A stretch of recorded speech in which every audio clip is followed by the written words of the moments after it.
Good evening, everyone, and welcome to the Orange County School Board's regular meeting scheduled for today, Tuesday, October 29th, 2024. Thank you all so much for joining us tonight.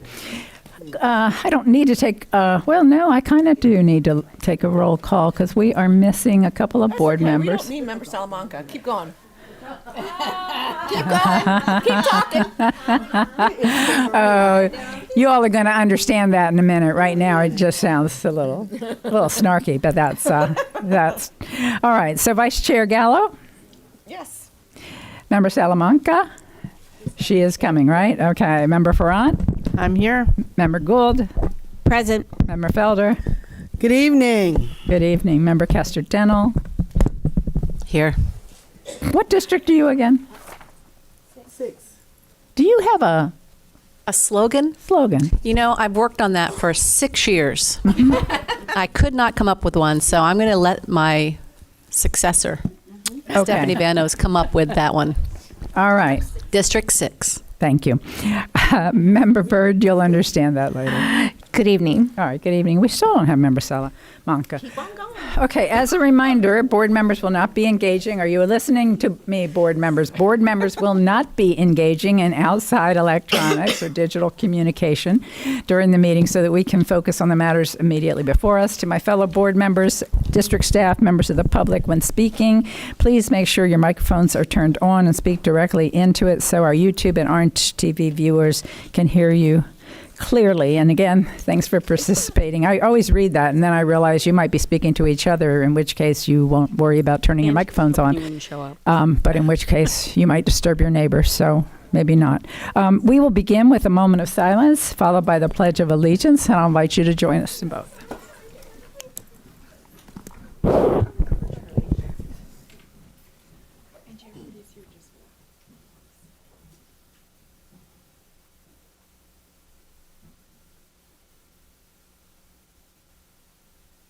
And now for the pledge. Pledge allegiance to the flag of the United States of America and to the republic for which it stands, one nation under God, indivisible, with liberty and justice for all.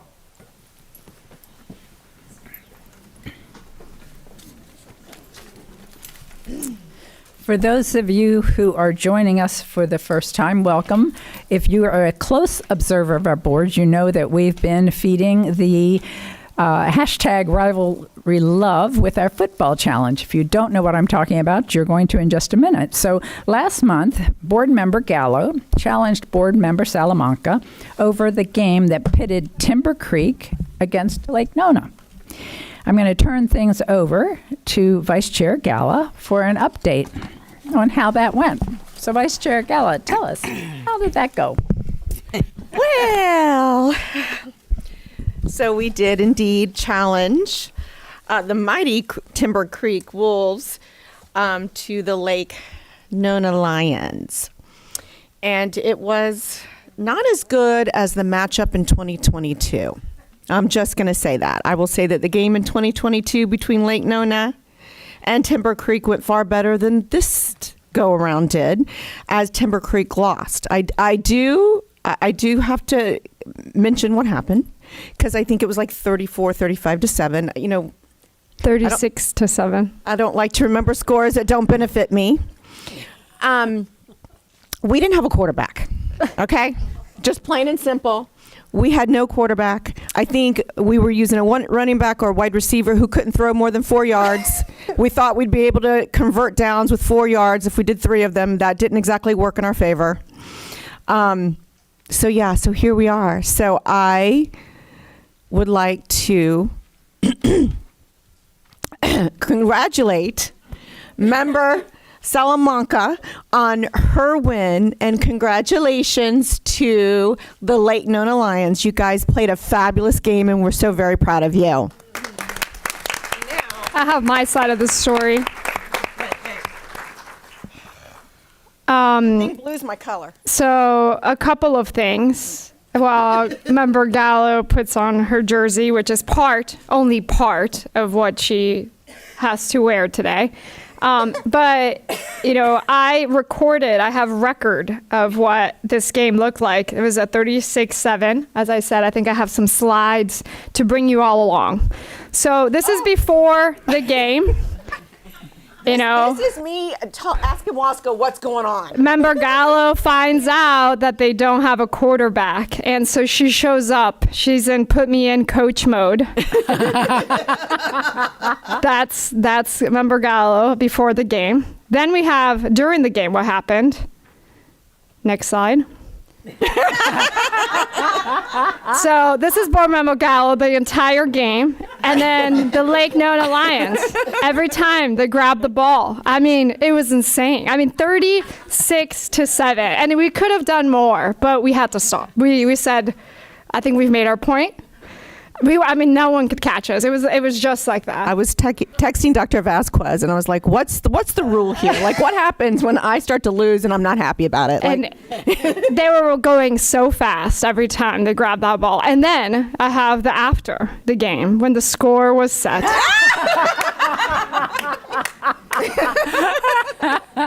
I'm a sore loser. Member Gallo does not like to lose. But, the Lake Nona Lions, some word on the street was we were the underdogs. Timber Creek, oh, so good Timber Creek. And that's why when this challenge happened, I had to up the stakes. And I said, I know all of us in our football challenges take the jersey and say we have to wear a jersey. But because the stakes are so high, because I went to Timber Creek High School, so I don't want to root against my high school. I'm an alum. I am a wolf. But I had to, so I was put in such an uncomfortable position that I had to raise the stakes. And the stakes were, which Member Gallo agreed to. I don't remember that. We have many board members in this dais who do. We have a lawyer, a couple, that might be able to vouch for this, that she also had to wear a tail, a lion tail and lion ears if she lost for the picture with our beautiful lion and Principal Campbell. So... unfortunately, I'm in a skirt. So. Oh no, it's okay. I have a pin for you. Stay tuned. We're be right down for that picture. Give us a few. Nice try. Nice try, Vice Chair. I think I lost him. No. No. I lost him. What is this? It's a belt. Oh yeah. Okay. Go. You're gonna go. I don't think I've ever seen you wear a skirt. You thought you were going to get out of it that way, huh? Nice try. Listen, don't ever underestimate my ability to get out of a losing. The most fashionable tail ever. Oh, yeah. Thanks, Pam, for the assist. I'm so happy to. Thank you, Pam. I'm getting the back picture. Oh my gosh, Frank. Where's Frank? Oh. All right, come on up. Make sure you get the back, Frank.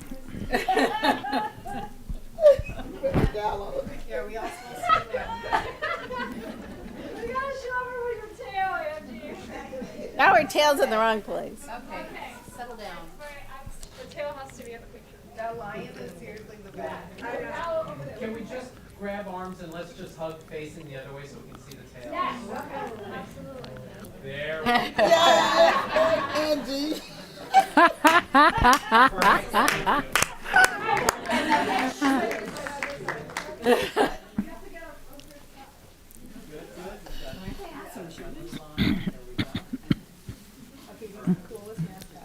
It's all right. Good job, Salamanca.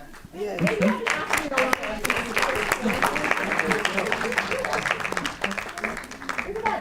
I know. I got a good picture.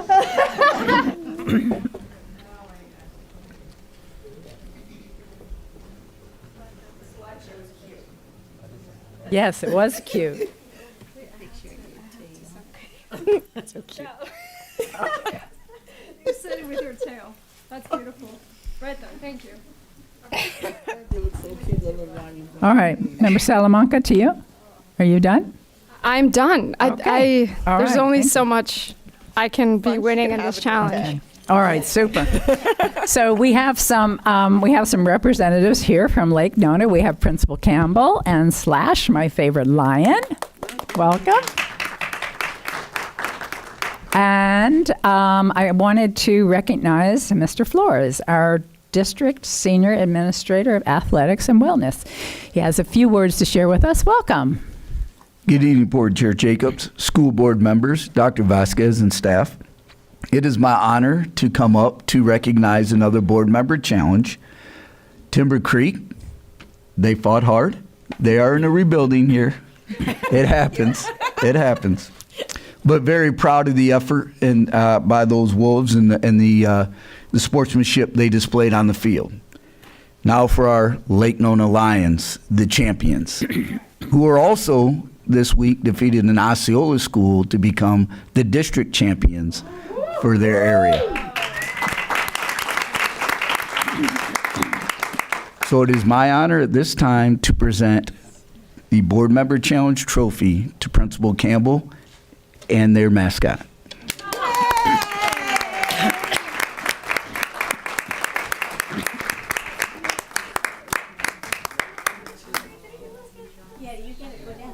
Oh, I love that line. It's right here.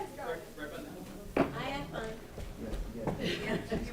Wait, do I not get a trophy? We have them. No, I thought it was meant to. Honey, you in the No, I get enough camera time. Are we standing up? Oh, no. Oh, we're not.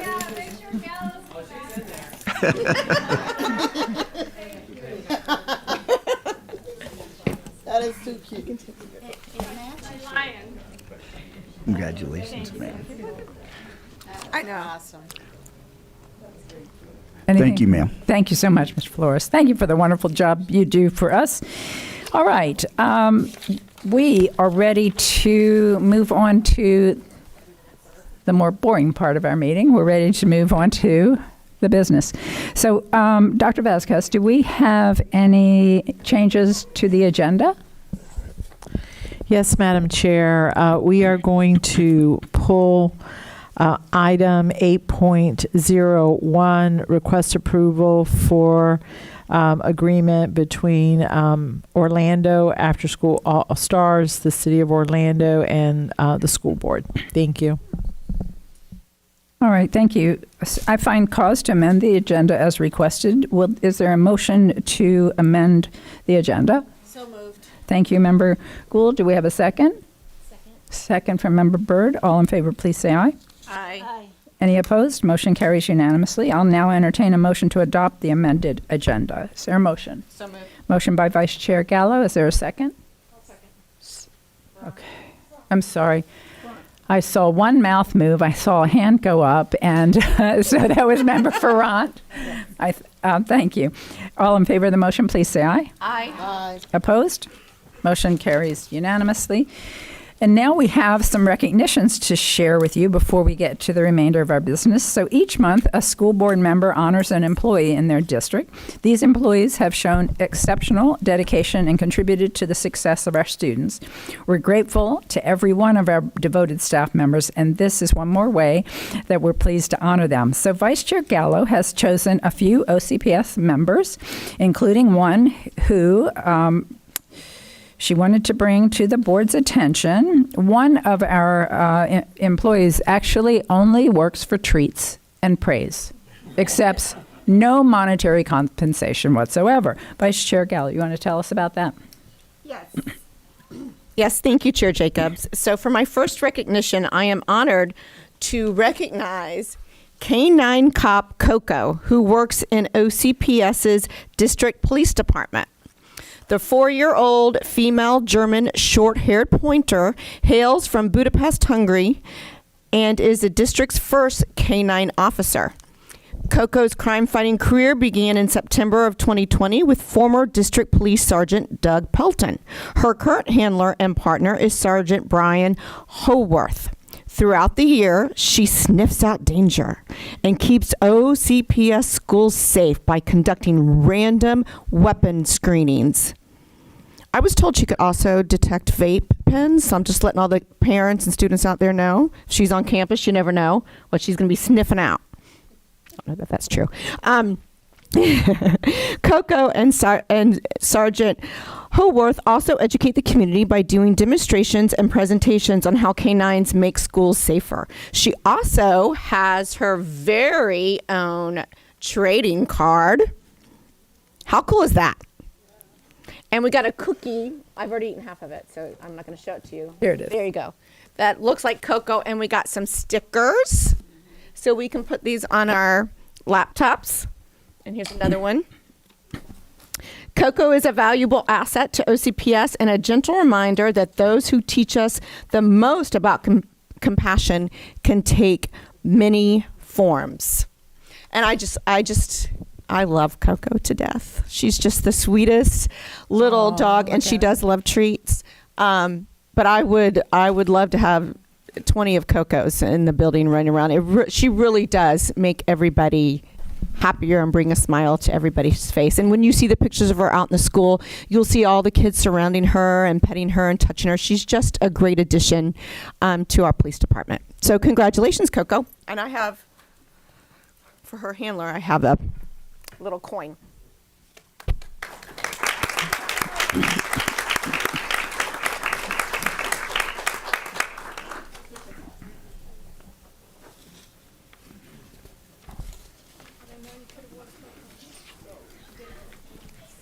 Are you gonna bring them to the middle?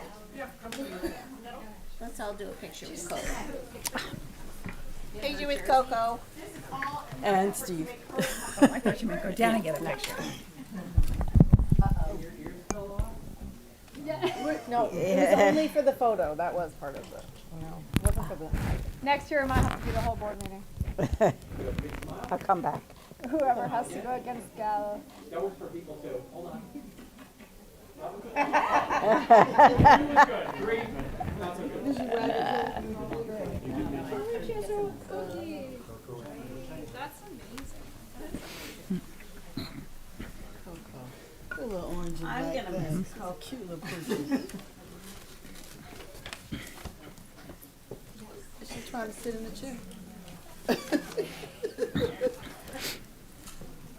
So I failed to mention that Coco has her own Instagram account where you could see all those great pictures that I mentioned. And what is it again, Chief Holmes? So it's Coco_OCPS.net. So make sure you get on Instagram and follow Coco for all her newest and greatest adventures. She's so cute. In fact, if we have enough followers, I think we'll be able to get closed captions for all of her comments for free. Yes, that's right. Yes. Woof. Woof. Should be interesting to read. And so for my second spotlight, I'd like to shine it on University High's theater director, Alex Menendez.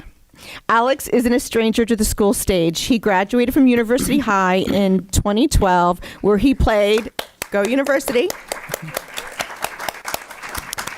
where he played prominent roles in Phantom of the Opera, Jesus Christ Superstar, and Les Miserables. Oh, thank you. See, we got a lot of theater people up here. Whoa. He received. You're making me look good. I know. Whoa. I like to do that. Yeah. He received a Bachelor of Music in Music Therapy from Florida State University. Go Knowles. He treated patients using the power of music in hospitals, at rehab centers, and in schools. He returned to the Cougar Nation to teach music and theater while pursuing a Master's of Art in Theater from the University of Central Florida. There, he has merged his passions for music and theater by preparing future artists in the school's Performing Fine Arts Magnet program. Under his leadership, theater students have won numerous accolades. Those include OCPS's Top Talent Competition and the Applause Awards from the Dr. Phillips Center for the Performing Arts. These awards celebrate the best teachers and students in regional high school theater. Alex won the Outstanding Director Applause Award for directing University's high theater students in Something Rotten and Newsies. His theater students were also invited to perform Newsies at the Florida State Thespian Festival in Tampa in March for the first time. So I want to say that I don't get to go to every production that Alex has at University High because he does like 5 or 6 a year. He's an overachiever. But the ones that I have gone to have just been absolutely phenomenal. And I love New York City, and I go to Broadway a lot. Every time I'm in New York City, I go to a Broadway show.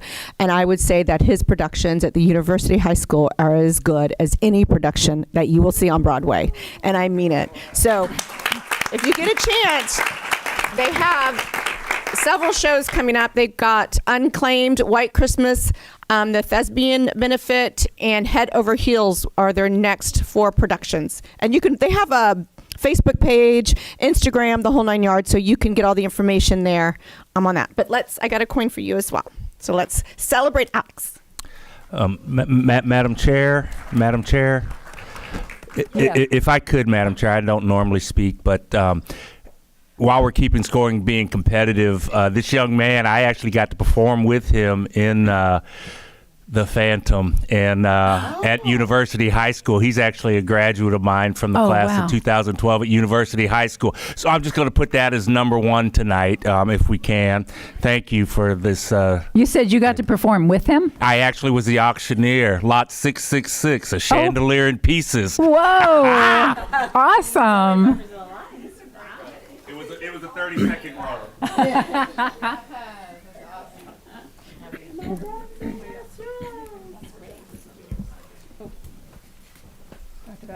If John ask Bridget to take the text. We're good. Smile, we're tapping on 3. 1, 2, 3. Stay there. Hold on. Theater pose, go. Of course. Just him. That's always a theater pose. Jazz hands. Jazz hands. Theater pose.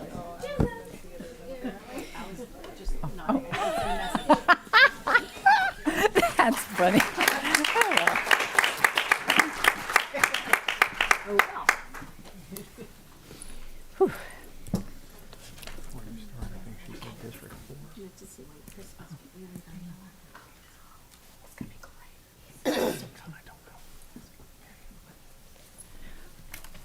Okay. That takes, you're done. Okay. Very good. Okay, so now I would like to recognize 5 OCPS students who received the 2024 Hispanic Youth Leadership Award from the Hispanic Heritage Network of Orange County in September. The students were nominated by HHN, the Hispanic Heritage Network, and district commissioners. They received the award for demonstrating excellence in academics, athletics, community service, or leadership during Hispanic Heritage Month and HHN's 25th anniversary.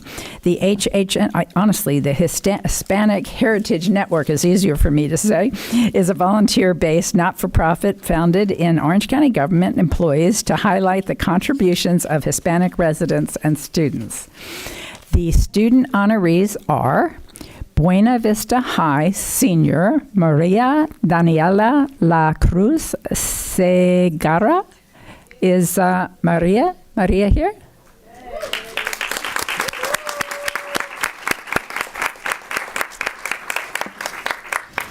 Maria received the award for excelling academically. I'm going to come down and join you in a minute, Maria.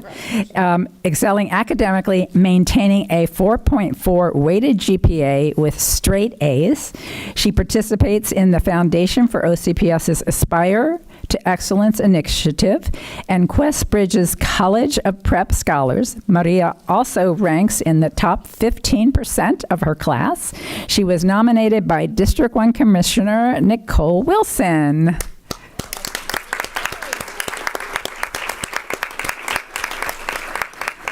And Marie, I'm going to make you uncomfortable, but if you'll stand there for a couple more minutes, I'm going to invite the rest of our honorees up and then come down and get a picture with you and then get a picture with your family members, okay? The next is Dion Hudson, who is nominated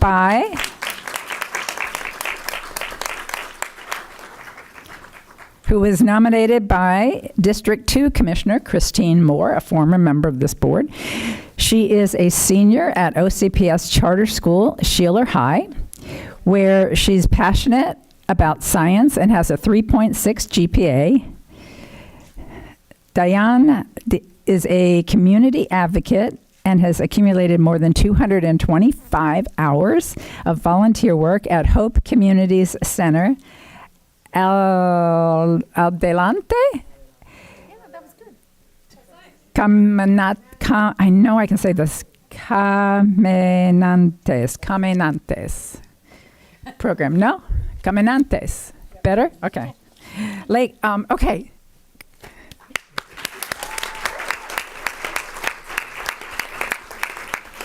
All right. Our next is Lake Nona Senior, Karina Nicole Cuevas Gutierrez, who is nominated by District 4 Commissioner Maribel Gomez Cordera, she has a 4.7 weighted GPA and excels in AP classes and dual enrollment courses at Valencia College. Yay!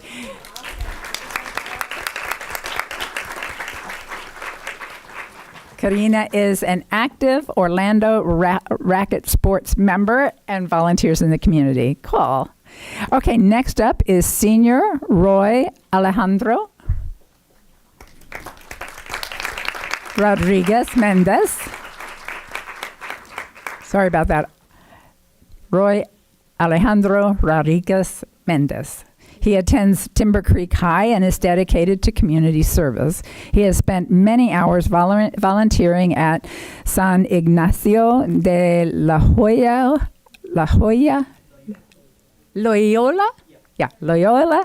School. Thank you. And was nominated by District 5 Commissioner Emily Bonilla for the 2024 Hispanic Youth Leadership Award. Yay! The Proud Wolf was the boys' varsity volleyball team's MVP and made the Orlando Sentinels All-Star team. Yay!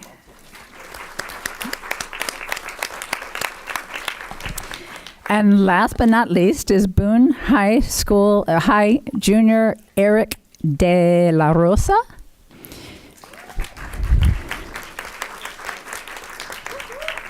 Eric was nominated by the Hispanic Heritage Network for his volunteerism. He enjoys volunteering at the Department of Children and Families and Great Oaks Village. I love both of them. Eric also helped create a signature painting of the Great Oaks Village 100-year centennial celebration. Did you bring a picture with you?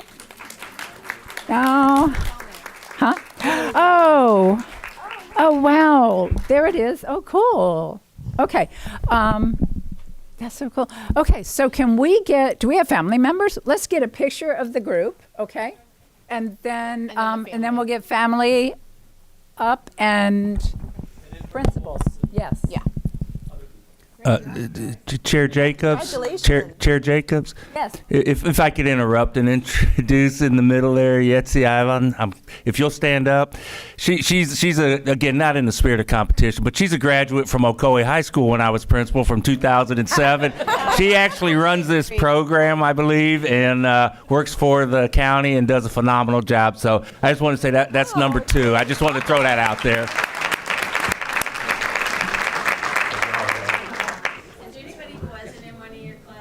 Yeah. This is in the spirit of competition. It's not in the spirit of competition because all of the other former principals do not have access to the microphone. Voice of God. I'd love to. I said I was going to, but I felt a little. Look at little Coco. Something is too tight on you, your little self. Just feels wrong. I know. They do this because you can't grab it. Smile. Nice big smile. Look up. Look happy on 3. Good 1, 2, and 3. Stay there. Let's do that again. Super happy. Excellent. Let's bring up parents. Parents. Siblings. Parents and Familia. siblings. If you live in the same household, you're in the Coco.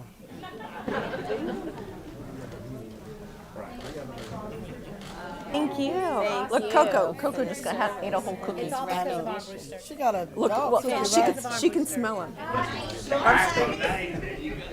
She loves. Doggy cookies are right. No, she had a regular cookie. It was, No, this cookie would give her No, diabetes. no, gave her a regular Doggy cookie. cookie.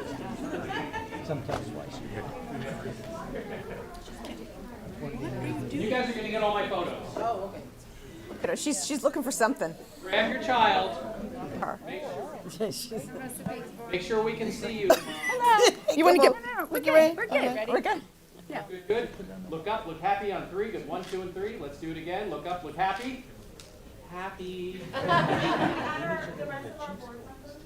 Oh, sure, rest of the board members. Come on up. Come on up. Come on down. This is the Price is Right. Yeah. We're aging ourselves. On my mic, this mic's on. Look up and look happy. Make sure you can see the lens. Look happy again. Everybody look great.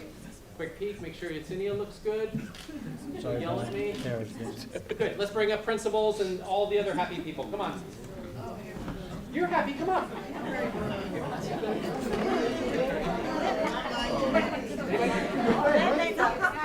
Y'all stay. Everybody stay. Nice.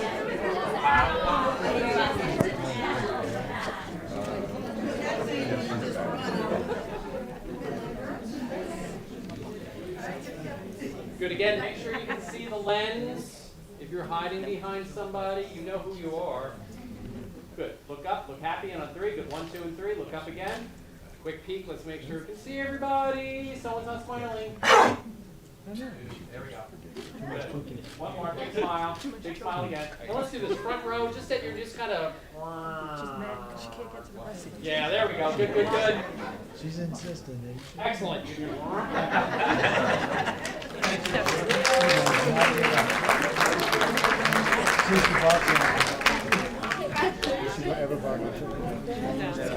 I saw her one time. One time. I've never heard of her. I don't know where she is.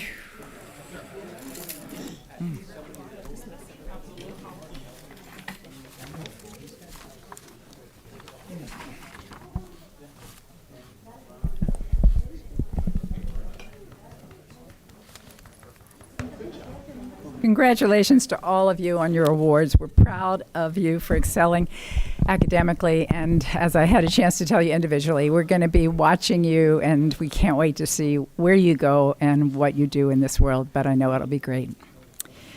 All right, before we move on, I want to take a few minutes, few kind of semi-sweet, I guess, minutes to say thank you, but not goodbye, to 2 amazing women who have become colleagues and friends.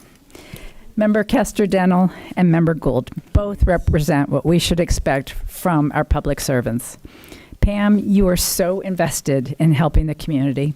You serve the least fortunate while always promoting the way Orange County can continue to be an excellent place to work, live, and play. I've had the opportunity to know Pam many years before she ran for office, and those of you who don't know her may not know that she has a background both in theater and healthcare. I have to think the theater part has paid off better as a school board member than healthcare, but they've both been invaluable in terms of your expertise. Over the 3 decades that you've dedicated your time to providing a higher quality of life for young families, for the homeless, for the suffering, and the mental ill, and older adults, you have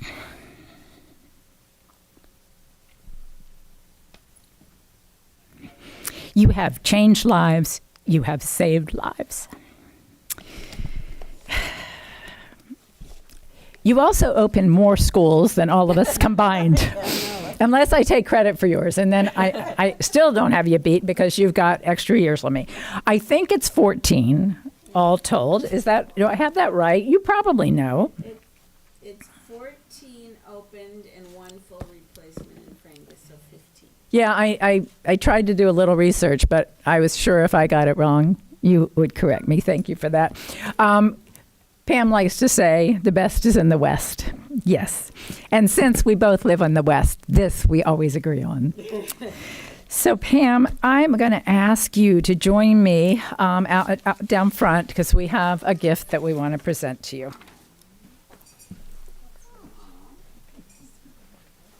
Hey, put lipstick on. Oh, me too. Just you have a minute, Carrie. I do.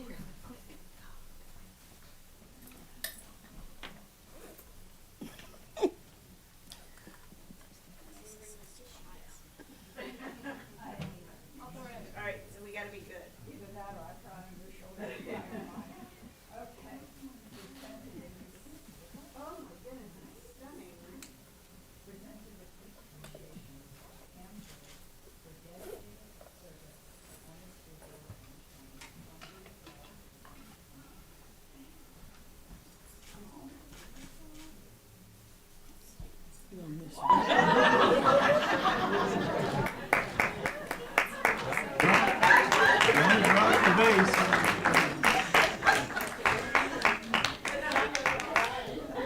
think we're going to do one at the end.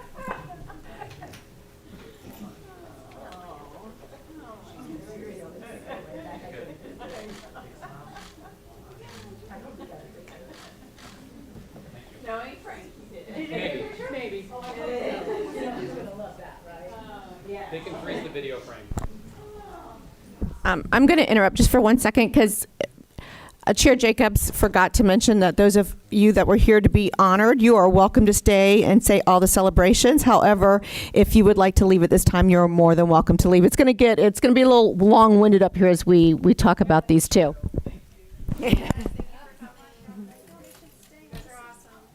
No, you told him to leave right before Karen. Bye, Coco. Wow. Recess dismissed. Yeah, I missed that part. Yeah, you're right. And they wanted to come.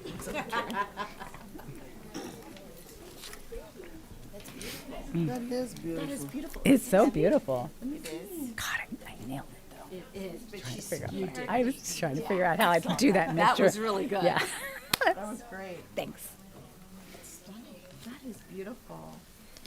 I'd like to say I learned that in circus, but the fact of the matter is, in circus, I would have actually dropped it. Okay.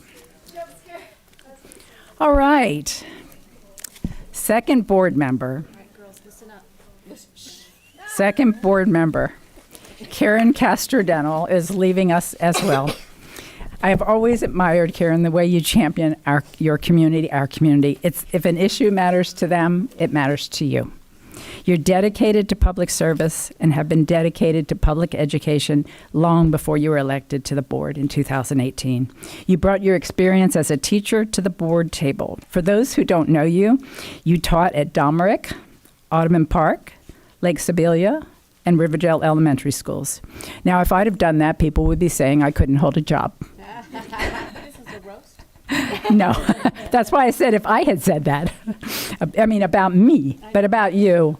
Now, you've done a phenomenal job, and you bring so much and have brought so much to this board because of your background as a teacher and your strong, strong advocacy for our teachers and for public education. I don't know how you could have done a better job representing teachers here on the board. And I knew your reputation for fighting for full funding for schools when you were in the Florida legislature. And I hope you will continue to make your work and your mark at the local level and the national level and the state level, and you'll never give up your passion for public education. I want to share another thing that I admire about you. You do not give up. This woman, don't care how many times she gets a no, she is not going to give up. When issues are, not very many, but when issues are challenging and people are upset, you're a great listener and a kind, loving person, and you showed that again tonight, as you always do. It shows in the way that you approach people and the way that you work with the board, the staff, the public, our teachers, and everyone else in between. Thank you for your service and your friendship. You'll be missed. All right, come on down.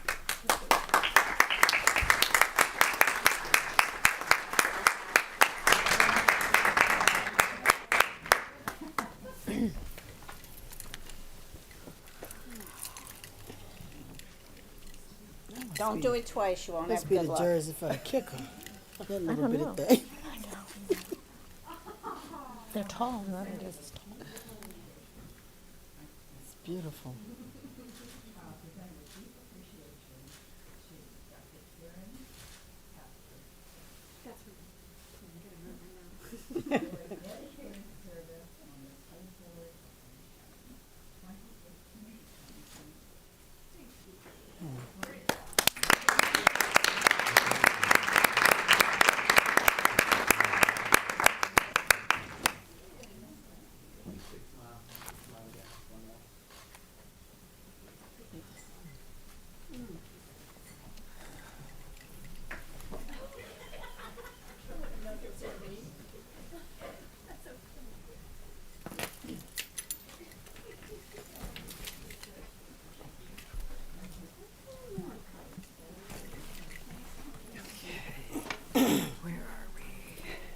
Oh, thank you. Let me recognize Vice Chair Gallo. Thank you, Madam Chair. it's always hard when you've been with people for 6 years and they have to go a different pathway or they come off the board. You get a rhythm working up here with board members, and we get commented, I can't tell you how many times when I'm out in public or other places about how functional we are as a board. And many board members or boards across the state or across the country aren't always a high functioning board. And we've been able to do that. And as you heard, if you were here with us earlier, even during probably tonight's debate, we all don't think the same. We all don't believe the same.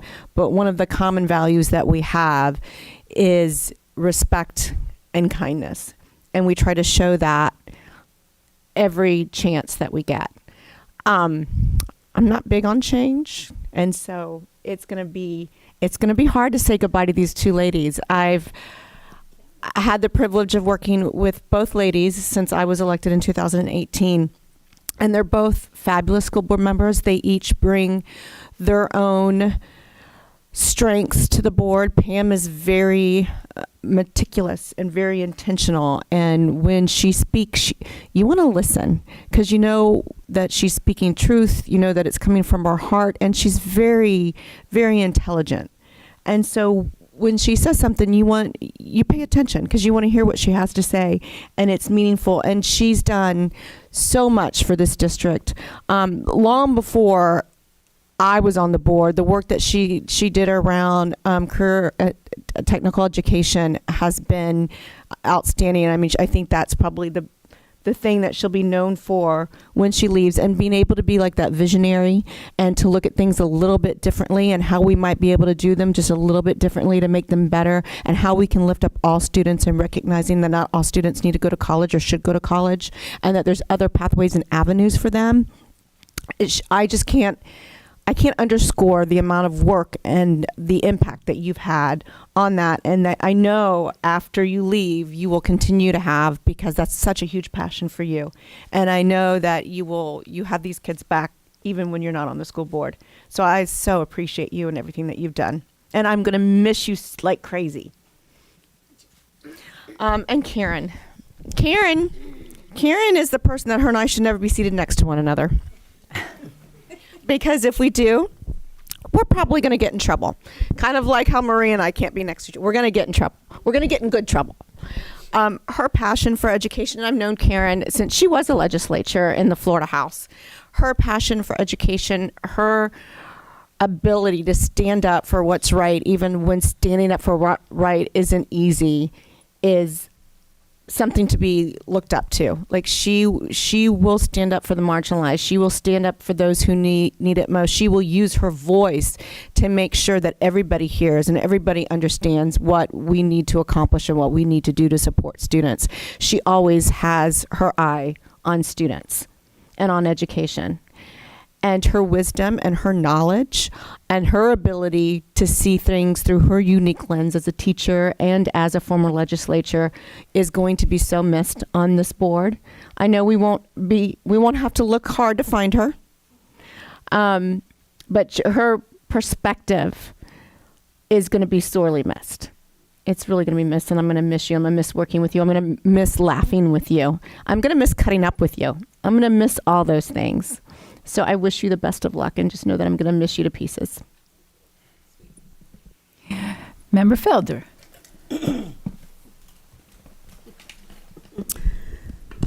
Thank you, Chair. Parting is of such sweet sorrow. Romeo and Juliet, Shakespeare. When I got on the board in 2020, I didn't realize the shoes that I was going to have to fill, because Kat Gordon had been on this board for so many years, and I was her successor. But I need to let you know, when I met both Karen and Pam, Karen and I used to get in trouble talking. Even Barbara would always say, "Vicki, you and Karen need to stop talking." We'd be doing something, laughing or doing something. And I just hate driving long distances. And I'd say, Pammy, are you going to Tallahassee? Where are you going? Can we ride? Ooh, that's my ride or die, baby. Listen, girlfriend, we turn that music on, honey, from the Motown to pop to funk, jazz, whatever, theater, music. We were on it, just singing. And I'm just going to miss, as board member Gallo said, Pam's perspective on things. She's a theater person, but she has her business mind, understanding the business of what we do on this board is just phenomenal. And I learned so much just listening to her comments about, our position on this board, having to manage this huge budget. I probably can't even write the number of zeros behind the amount of the money that we manage here. And Karen, I knew that I was going to like her because her mom, Betty Castor, when I became a teacher, my first year teaching, her mom was very, very active in as an educational commissioner. And I was like, wow. And I remember when I asked her, I said, are you related to Betty Castor? She said, that's my mom. I said, oh, I already like you. So I'm going to miss both of them. And we know that Stephanie Vanos has won your seat. You got some heavy shoes to fill, my sister. And whomever wins Pam Gould's seat, they're going to have some serious shoes to fill.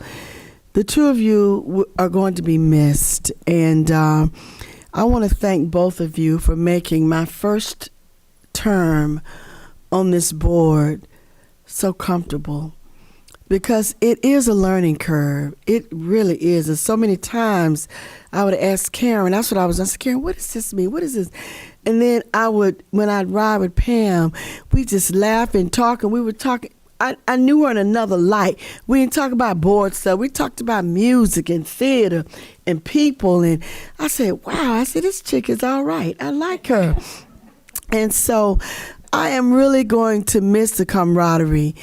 And in closing, as I would go to some of the state board meetings, and people would find out that I sat on Orange County School Board, I'm telling y'all, we rock stars. I'm telling you, people just seem to like, when E.F. Hutton speaks, the world listens. When you stand up and say you're from OCPS, they just say, well, what are y'all doing? I said, ooh, we rock stars. I don't know what's going on. Oh my God. So the camaraderie that we have as a board is so wonderful. And I have been praying even now that it stays that way. Whomever gets in your seat, that it's something to have a functional board. That's more than a notion, and we do. We're from different walks of life. We have different political persuasions, but we know how to come together when it's important, and when we're looking for the children and support our superintendent. We are one. And that's difficult. That's difficult in the times that we're living in now. So I'm so grateful and so thankful. And my prayer is that God will bless and guide you in your future endeavors, that you will always know that you're not alone, that we're here supporting you, whatever you're choosing to do. But understand, what we've had has been real, and I'll always, always remember you too. Thank you for the opportunity. Thank you. Thank you, Member Felder. Member Byrd. I would just like to say ditto, except that I never was invited on the road trips with the music. Seriously, I had no idea that was going on. Oh my God. Right? Okay. So, everything has been said. I would I met both of these ladies. I didn't know either one of them before I got on the board. So I met with both of them before I was elected the first time. And I met both of them at coffee shops. And I remember with Pam, it was, you know, her sharing with me what the job is, right? And probably checking me out to see if I was, you know, gonna be the right fit. But she, you know, questions I had, she answered. She asked me questions, and she's always been that person for me, a good support. And I would really echo what everyone said about her, her community involvement and her business sense, because I think sometimes people don't realize that such a huge part of being a school board member is that community outreach and the business partnerships and going to chamber meetings and going to city council meetings and making sure all the developers in town know who you are and you know how to talk to them, and, you know, knowing what's coming up. And Pam really connected herself into her community, and everyone knew who she was. She knew the issues. She knew she had such a challenging job with the growth management, and she did a phenomenal job. And I would wonder if another board member would have been able to handle it the way she did, because of the way she connected herself to the community and to the business owners and to the chambers and everything. I mean, she had such deep connections into the community, and that serves the school district well when you have board members that do that. So she will certainly be missed, and for sure. So, but I understand, and I'm happy for you in this next chapter, but you will definitely be missed. I will miss your partnership over on the west side. And then Karen, we were both running at the same time. So I wanted to meet her because, you know, her reputation preceded her. And same thing as everyone else said, I knew I would love her right from the beginning. As soon as we started, her and I are the types once you get us started on education issues, you can't shut us up. So that was a good long meeting, and I left that meeting feeling like, wow, I hope we both win, because I really want to sit next to that woman and work next to her. And it has been everything that I thought it was going to be. In fact, when I found out she was leaving the board, I was not happy, was I? I let her know it too. But I understood it, but I was not happy. So, but then she, you know, I met Stephanie, and so now it's going to be okay. But I am happy for this next endeavor. And I understand, as it was said, her eye is always on her students, the future. And that is what I believe she's following her heart with now. So even though I will very much miss her sitting next to me, I know that she's doing what's right for her. So best of luck. I love you both. Thank you, Member Byrd. Member Salamanca. Thank you, Chair. And, you know, I came much later into this board, and I wanted to hear folks. I'm the baby up here, as Vicky reminds me, as everybody reminds me all the time. But I've learned so much from each of you, and I think by the time that I was running, both of your reputations and names came up, and I reached out to you to talk about things, and always have thought of your leadership styles as unique, important, and it's such an important voice for what we have here. So Pam, your decency, your love for service, how much you value partnerships, public, private, and how much of a visionary you are. I've always loved to have your point of view on this board. I will miss it a lot. I hope to continue a lot of the work you started, to continue a voice that you've had up here about that business perspective, that partnerships perspective. And I will definitely come to you now. I can talk to you a lot more on how to navigate our ongoing thorny issues. So I'm very much looking forward. And I did get to travel with Pam to San Diego. So I know you gotta get on the travels. And Member Gallo was there as well. And we had just such a blast. I think it was a technology conference, and it was always just so lovely to hear your perspective and your learnings and to build relationships. And we just had a blast. So I'm sad we won't be on that trip together this upcoming year. But I hope to stay in touch, and I'm excited for everything that's to come. Pam's told me about what comes next, and it sounds like it's going to be an incredible new chapter for you. So I'm very happy. And Karen and I met. We went out to breakfast. And Karen, when you first meet Karen, she has this poker face. And I was like, I don't know if she likes me. I don't know. I can't tell. It's the teacher in her where she's, evaluating and also encouraging at the same time. But Karen, you're so value driven. You're so principled in everything that you do. And then you're so savvy because you sandwich it with great humor and a great personality on top of it. Oh, I know. And so it's both of you, I've learned from you each board meeting. I've always cared deeply about what each of you have to say. There are countless of times with which what you said changed my mind or helped me shape or refine in how I was thinking about certain issues, and in a way that wouldn't have been possible without your perspective here. And I will absolutely miss that point of view. And you've influenced how I think about leadership and running for office and representing my community. And even just, I only got 2 years with you, but I've seen you navigate different parts of what it is to be a board member and be in this district. And it's just 2 years was not enough for me. Wish you were around for longer, but it's also just been plenty that I've taken from you, and know that you left a big impact on the school board baby up here. So thank you both.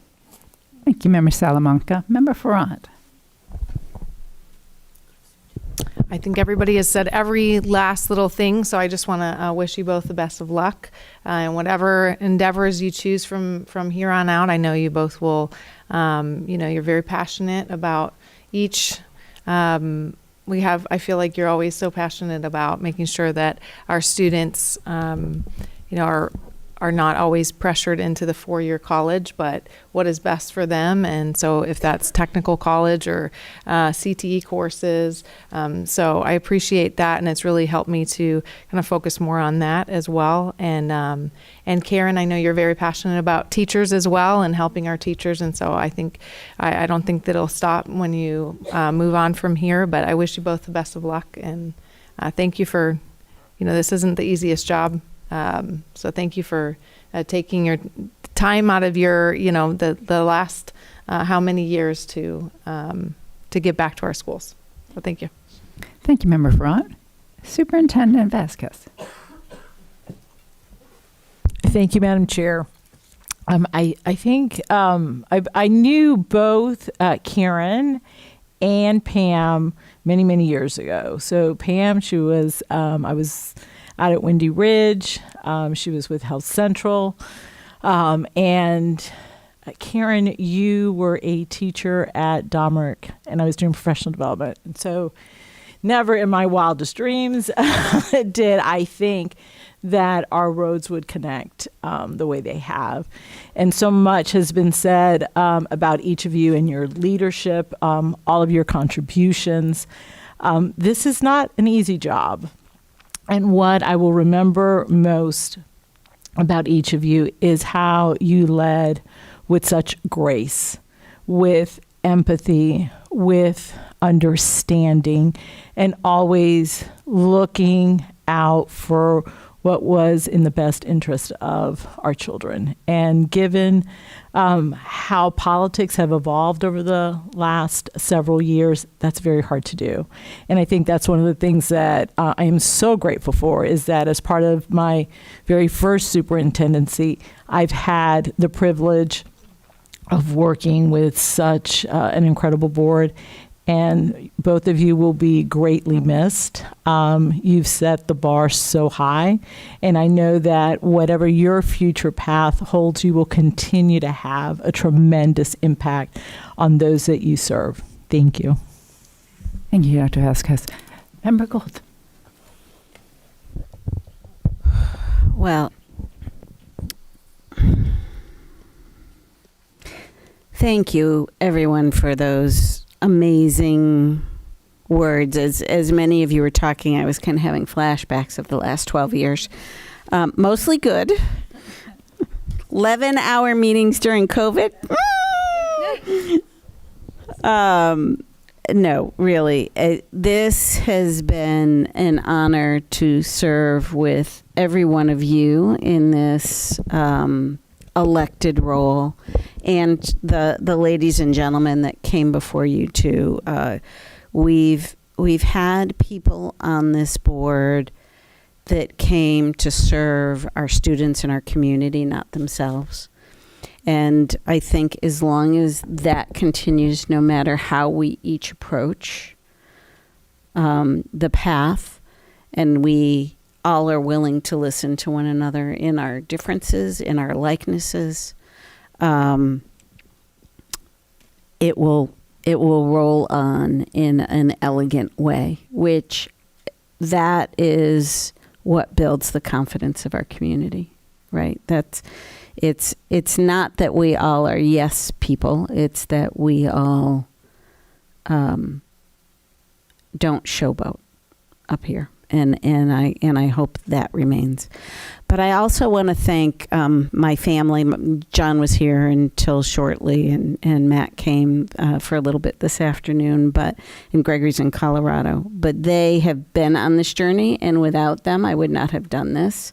And my extended family with the Bucherts, who were my best knockers and sign waivers against their will, but they did it every single time and would show up in so many ways in support of our school system. The community has really been unbelievable in a positive way. So anyone who watches this, I would encourage you, even if you have a very full career, which I have had, even while I've been on the board. I've had dual careers up here because don't take this lightly. It is a lot of hours, but it is, people say, oh, that would be the worst job. And it's not the worst job, because it's the most accessible job by community members. They're not afraid to come to you because you're an elected officer, a politician, or this or that. They'll come speak their mind. And if you listen, they're nice about it 99.999% of the time. And I think that's really wonderful. So I want to thank my community for a lot of support, not only the business community, but the community at large in a lot of difficult rezonings, finding locations for schools, expansion, new curriculums, all kinds of things. And then the staff of OCPS, the leadership staff, but every staff member, the ones I've met, the ones I haven't met, the ones I met once, everyone is rowing the boat in the same way in very turbulent waters. And I think that's a huge testament to the commitment that we all have to serve. And I can say that about every one of the ladies up here and the people who have chosen this as their full-time career. They are in this for service, not for any other reason. Everybody should be paid what they're worth, but they do this because they know our future depends on it. And I am so grateful to all of you. And Karen, your service isn't done. I'm 90% positive of it. Actually, 99.99999% positive of it, because there's always that little one. And I know I will watch you build new partnerships and new relationships with your vast experience that you really learned from your classrooms, that you've been able to apply, whether you're in the legislature, at this table, or in your next seat. And it's been an honor to work with you. So thank you all. Thank you to our amazing community. And thank you, family, for putting up with a lot over the last 12 years. Thank you, Member Gould. Member Castrodell. Wow, I was not expecting this tonight because we still have another meeting. I was getting prepared for that meeting, but so thank you to everyone on this board. I have been proud to serve. I'm honored to serve in this role. It has allowed me to, it's given me entree into different communities throughout District 6 that I wouldn't have had. And I appreciate and I relish that role. And I'm glad to see Demetris Presley here today from Eatonville, representing one of my dearest communities. Thank you for coming.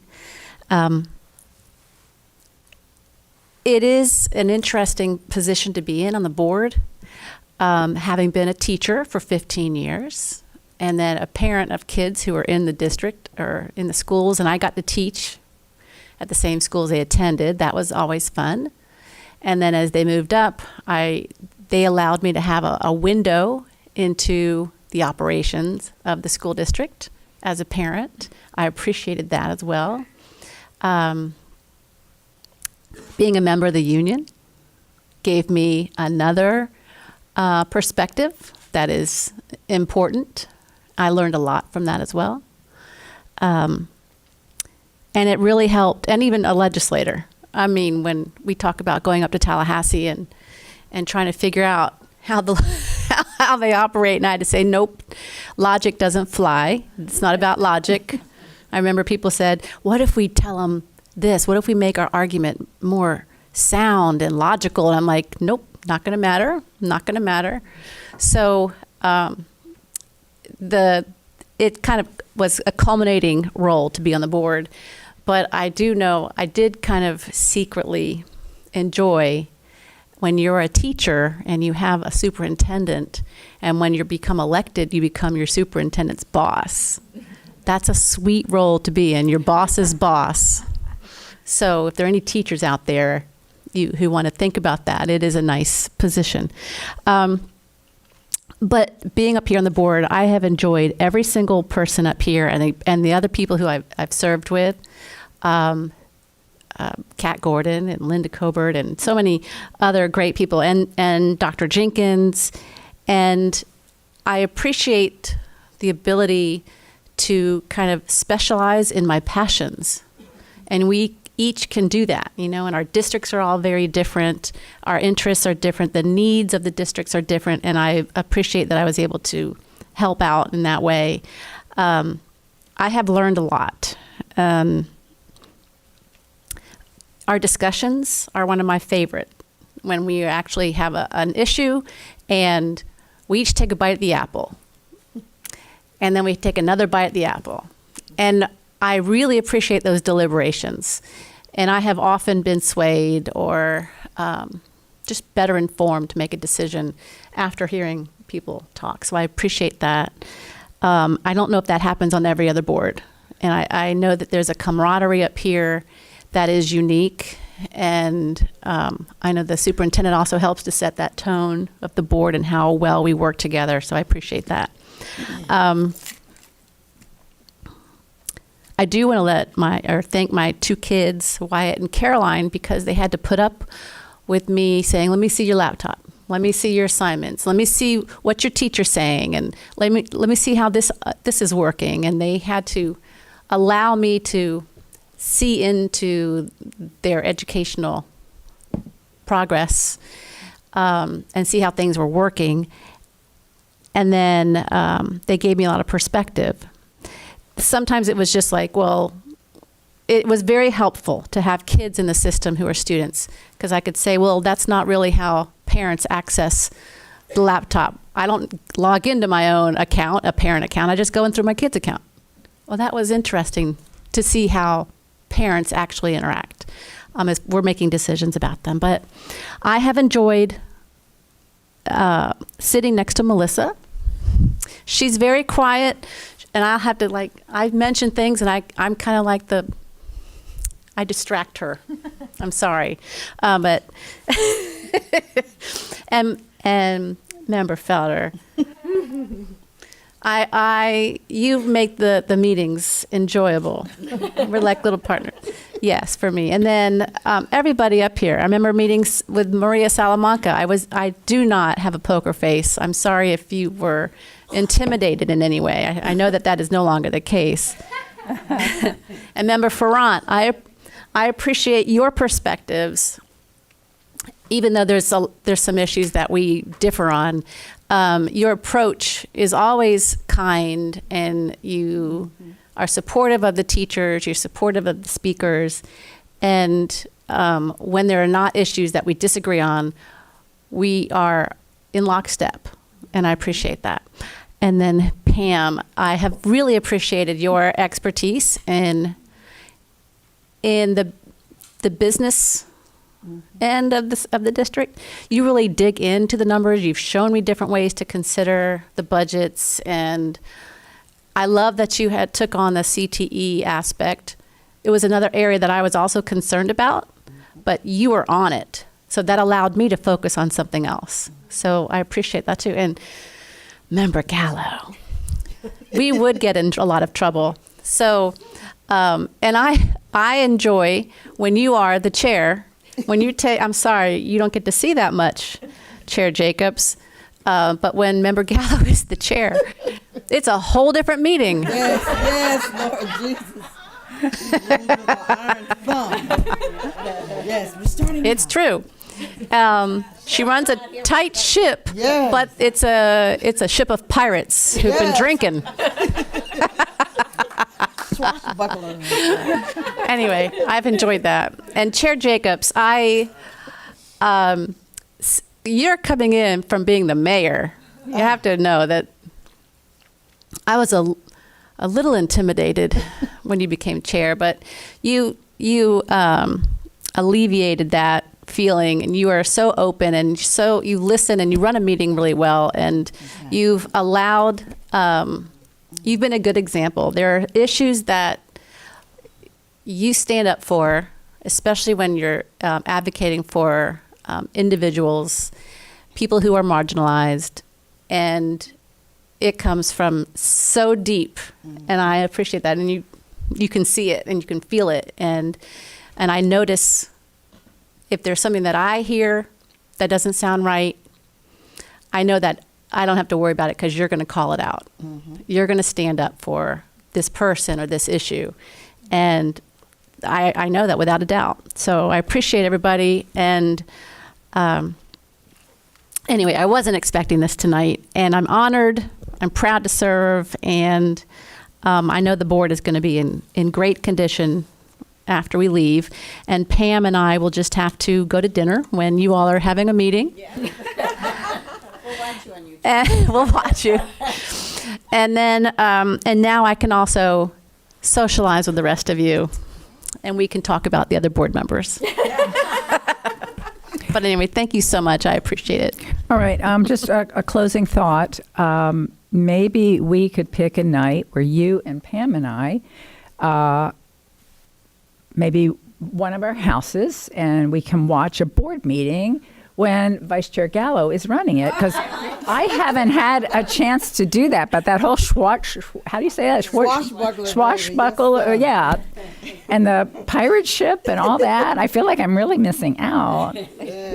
Yeah. Watch some of the meetings. When Member Gallo chairs, District 2 gets to talk less. I've made this observation. Yeah, that's one of the downsides of It being is chair. one of the downsides. Yeah. My chair. Yeah. Yes, it should be that way. All right, we're done. All right, let's move on. Dr. Vasquez, any newly appointed administrators this evening to recognize? Oh, You guys have been so patient, so patient. But I think it was important for you to hear really Many people just get to see the 2+ hour meetings that we have, but they really are an incredible group of women that have strong bonds, strong beliefs, dedicated service. And I'm so happy we had the opportunity to celebrate 2 of them this evening. And so I'm glad you got to stay. So we do have 3 administrators this evening, and I'm going to start with Bethany Chapetta, who's going to be the new principal at Hillcrest Elementary. Thank you. I wanted to thank the members of the school board with a special note of appreciation to Dr. Castor Dental. Thank you to Dr. Vasquez, Dr. Armbruster, Dr. Jones, and Dr. Leftakis for this opportunity. I'm really grateful to the staff, students, and parents at Hillcrest for their support, and I'm excited to continue to work with this amazing community at such an incredible institution. Finally, I want to thank my family and friends for their support on my educational journey. I'm blessed beyond measure to have an extraordinary support system. Some of my best friends are here with me tonight. I'm also incredibly lucky to have a great boss, so I really want to thank Dr. Leftakis again for believing in me. I've really been blessed to work at amazing schools with amazing people in OCPS, and each one has helped me to get where I am today. So thank you.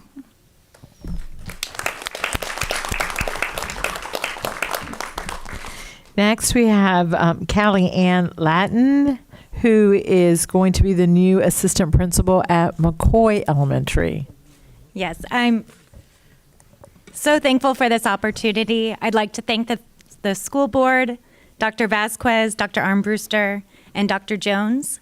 I'd also like to thank Principal Leader Mr. Rodriguez and Principal Mr. Unger. Their mentorship and guidance has been invaluable, and I have learned so much from them and made it a lot of fun along the way too.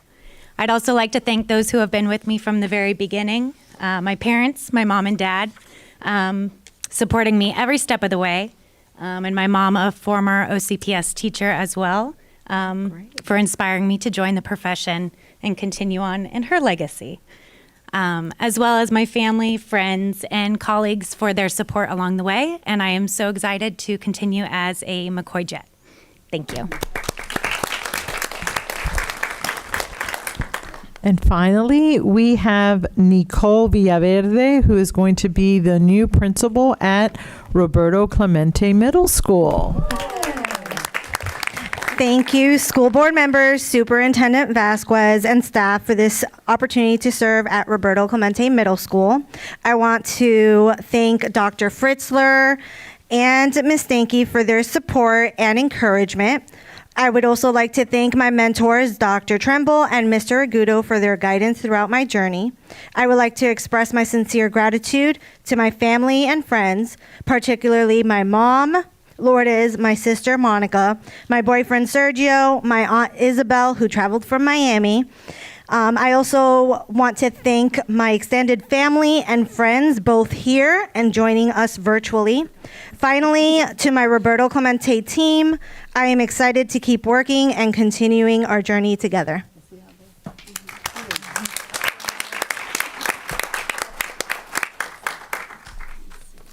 All right, thank you.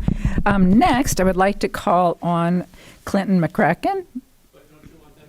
Oh my gosh, yes, I do. And I wanted to make a quick statement. I just wanted to say welcome to District 2. And as a former McCoy Jet, it's lovely to have you all here. Thank you. I'm excited to come and visit and spend more time with you all. Good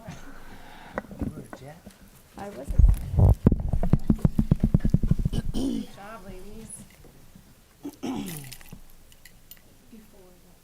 Big smile again. Look happy. And since you guys have to sit through there. Yes. Yes. All the family, the schools. Come. Might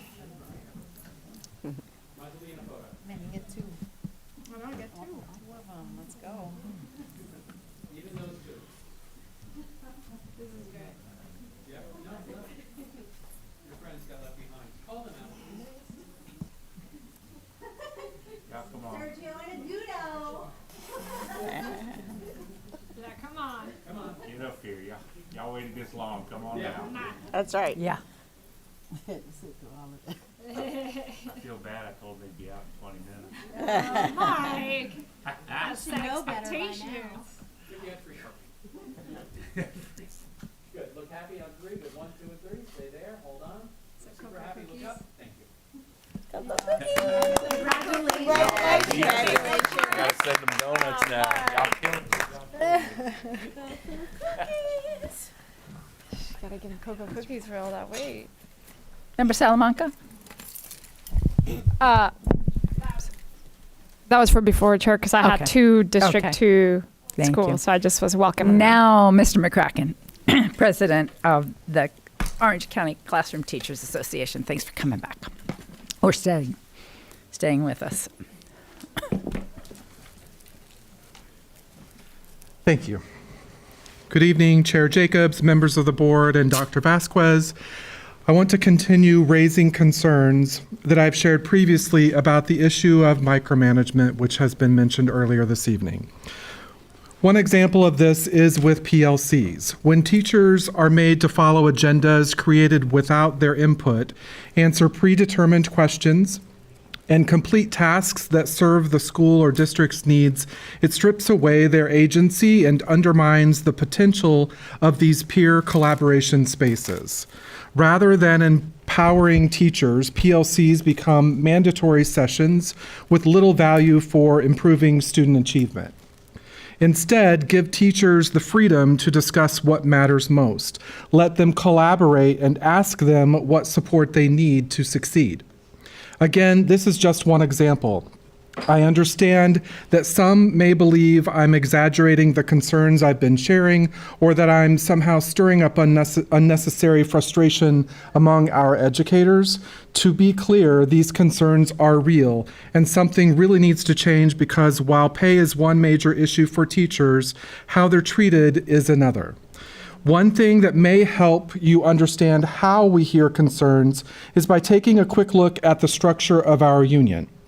We visit several of our over 200 schools each week to help members with issues and to understand what's happening on the ground. Each school also selects at least one association representative, or AR. You may know these as stewards in other unions. They're a valuable connection between teachers and union leadership. Each month, ARs meet at our office to share what's happening in their schools, and we remind them about key elements of our contract, especially regarding consistent issues, for example, that CRMs are not required or that every teacher gets a planning period every day. Teachers also share with us directly, and we have thousands in our members-only Facebook group. We conduct member and bargaining unit surveys throughout the year. And we have a board of directors, elected members like me, who represent different constituencies. All this ensures that we have multiple ways to share concerns and that information flows back to members quickly and clearly. The feedback we're hearing right now from all these channels is strikingly consistent, and the district should already be aware of this, because in your recent stakeholder survey, the most common words teachers used were trust, micromanaging, professional, as well as pay. We all make a choice every day on how we want to treat others, and it shouldn't be surprising that people respond to how they're treated. We can choose a path that values teachers and respects their expertise, or one that dismisses them and undermines their skills. Thank you.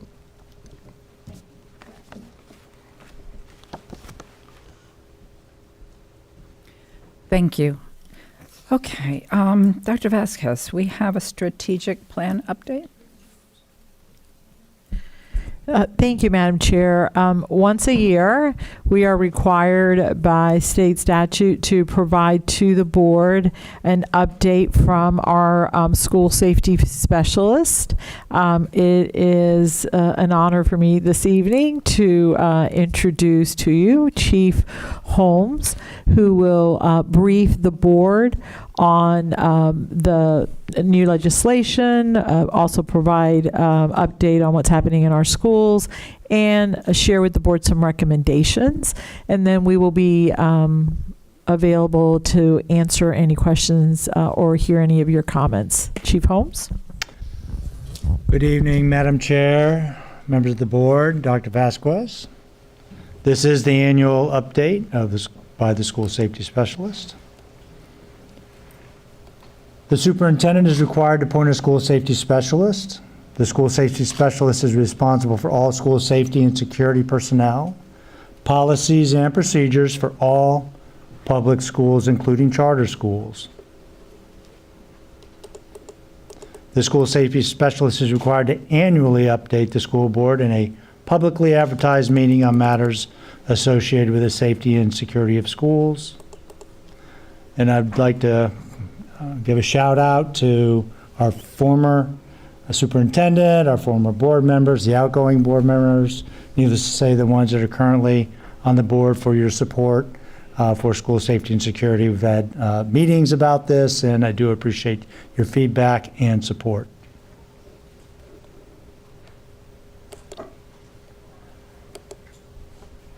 We put this slide up here so you have a good idea what it takes to get this job done. It is a team effort, with each department doing a lot of heavy lifting to ensure our schools are safe, and we are in compliance with state statutes, the Florida Administrative Code Rule 6A. What I'm about to describe is a complex school safety and security program that involves the cooperation and commitment of both internal and external stakeholders. It's built on the following concepts and strategies. Number 1, preparation. 2, prevention and early intervention. 3, protection, and last but not least, response and recovery.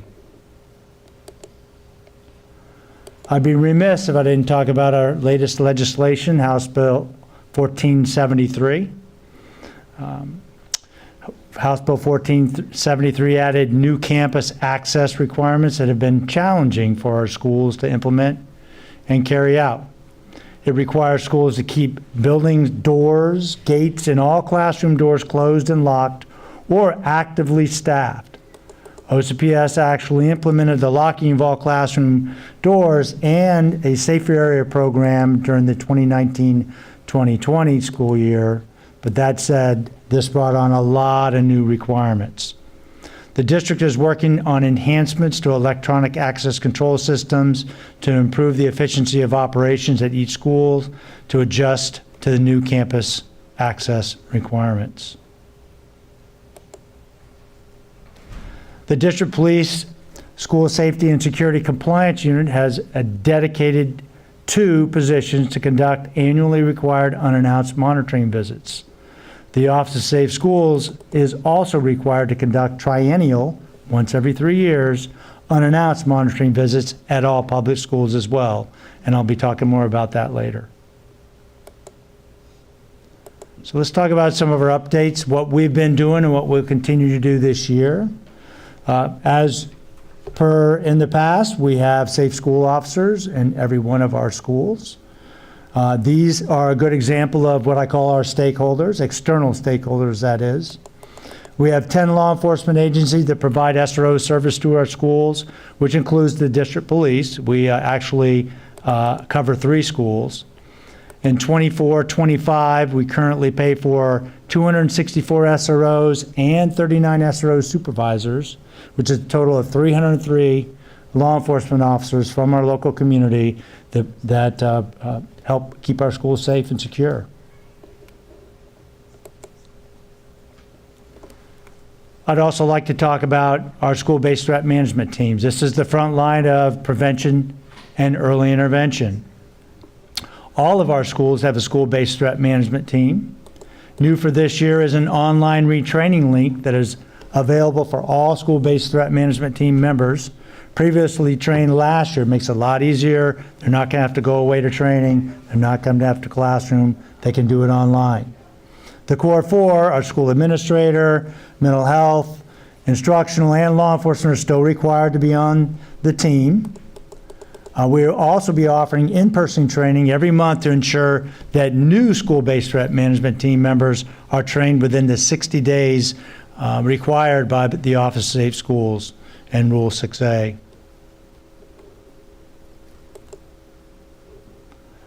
Mental health services is something I like to crow about because they're all part of our team as well. Mental health services has successfully met the statutory requirement of training over 80% of staff in youth mental health first aid by July 1st, 2024. They also continue to train additional staff to exceed the 80% requirement. Also, the mental health administrators assist in training our school-based threat management team members, along with our district police personnel that are trained in this as well. This is an ideal training model and we do appreciate their partnership on this. Let's talk about our safety and emergency management team for a moment. On this slide, we wanted to point out that Safety and Emergency Management will be hosting Preparedness Days, July 16th through 18th, 2025. Board members, please feel free to add this to your calendars and attend. Also new for this year, we have worked on developing a continuity of operations plan with a tabletop exercise. So we'll be able to exercise a variety of our different departments and what we need to do in the event we have an unexpected event. And we've had a few of those. Here's one of the heavy lifts. Every year, our schools are required to fill out what's called a school security risk assessment.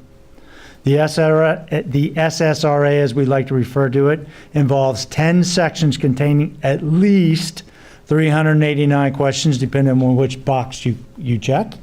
This is due October 1st every year. OCPS completed it and certified its completion into FDOE Office Safe Schools on September 18th, so we beat the deadline. OCPS FSSAT submission includes charter schools as well. To assist our schools, we provide a reference guide and support materials. The answer to these questions drive our grant funding. So if it's not mentioned in the SSRA, we're in trouble. We're not going to be able to spend grant money on it. So we stay on top of that and make sure that we do, and our schools do a great job in completing this particular form. Let's talk a little bit about our physical security improvements that we've been working on. This is kind of cryptic, I know, and you can see enhanced building security and identification. What does that mean? First responder wayfinding, enhanced electronic access controls, interior and exterior video surveillance, card readers, things of that nature, enhanced video surveillance coverage, obviously, perimeter security, fencing, ensure adequate public safety radio transmission and reception, and that's really important. So when our law enforcement partners respond to our schools, they're able to transmit and get out and receive messages get in. So let's talk about our grant funding, because the state has given us grant funding. So far, since they started offering the hardening grants, we've received $21,876,719. We call these shared grants because the charter schools receive a portion of the allocation as well. The total grant allocation obviously it seems like a lot of money, but not when it really goes across a tremendous amount of schools. This money has been put to good work, though, adding physical security improvements to our schools. Now let's talk about compliance. As your school safety specialist, I'm required to report out to you quarterly. So this will be the first quarter of this year I'm reporting on our compliance monitoring visits. The school safety specialist or designee, according to Rule 6A 1.0018 and state statute, is required to conduct these unannounced monitoring visits to all of our schools. FDOE Office of Safe Schools also is required to conduct these, but again, triennially, once every 3 years. So we expect Safe Schools to get through 1/3 of our schools this year. We will get through all of our schools and conduct this inspection by the end of the school year. It's got to be while school is in session, and it's within that 180 days, so we got to hustle to get this done. I'm also required to report the results out to the board, so here they come. So the Department of Education, they slow-rolled this for us because they realized this is a lot of new requirements in 1473. So they were good enough to let, August and September set. They only actually inspected a couple of our schools, so you can see the number of schools. One was a charter school, one was one of our traditional schools. Only 2 were inspected. So the percentage of those inspected schools was 0.78%. The number of inspected schools with no deficiencies was 0 because both of them had a deficiency. And the percentage of inspected schools with no deficiency was 0%. All right? Let me go back because I don't want to miss these. The district team also went out. We've let August go, but we started in September. We inspected 28 of our schools. 11% of all total schools have been inspected. The number of inspected schools with no deficiencies were 11, and the percentage of inspected schools with no deficiencies was 39%.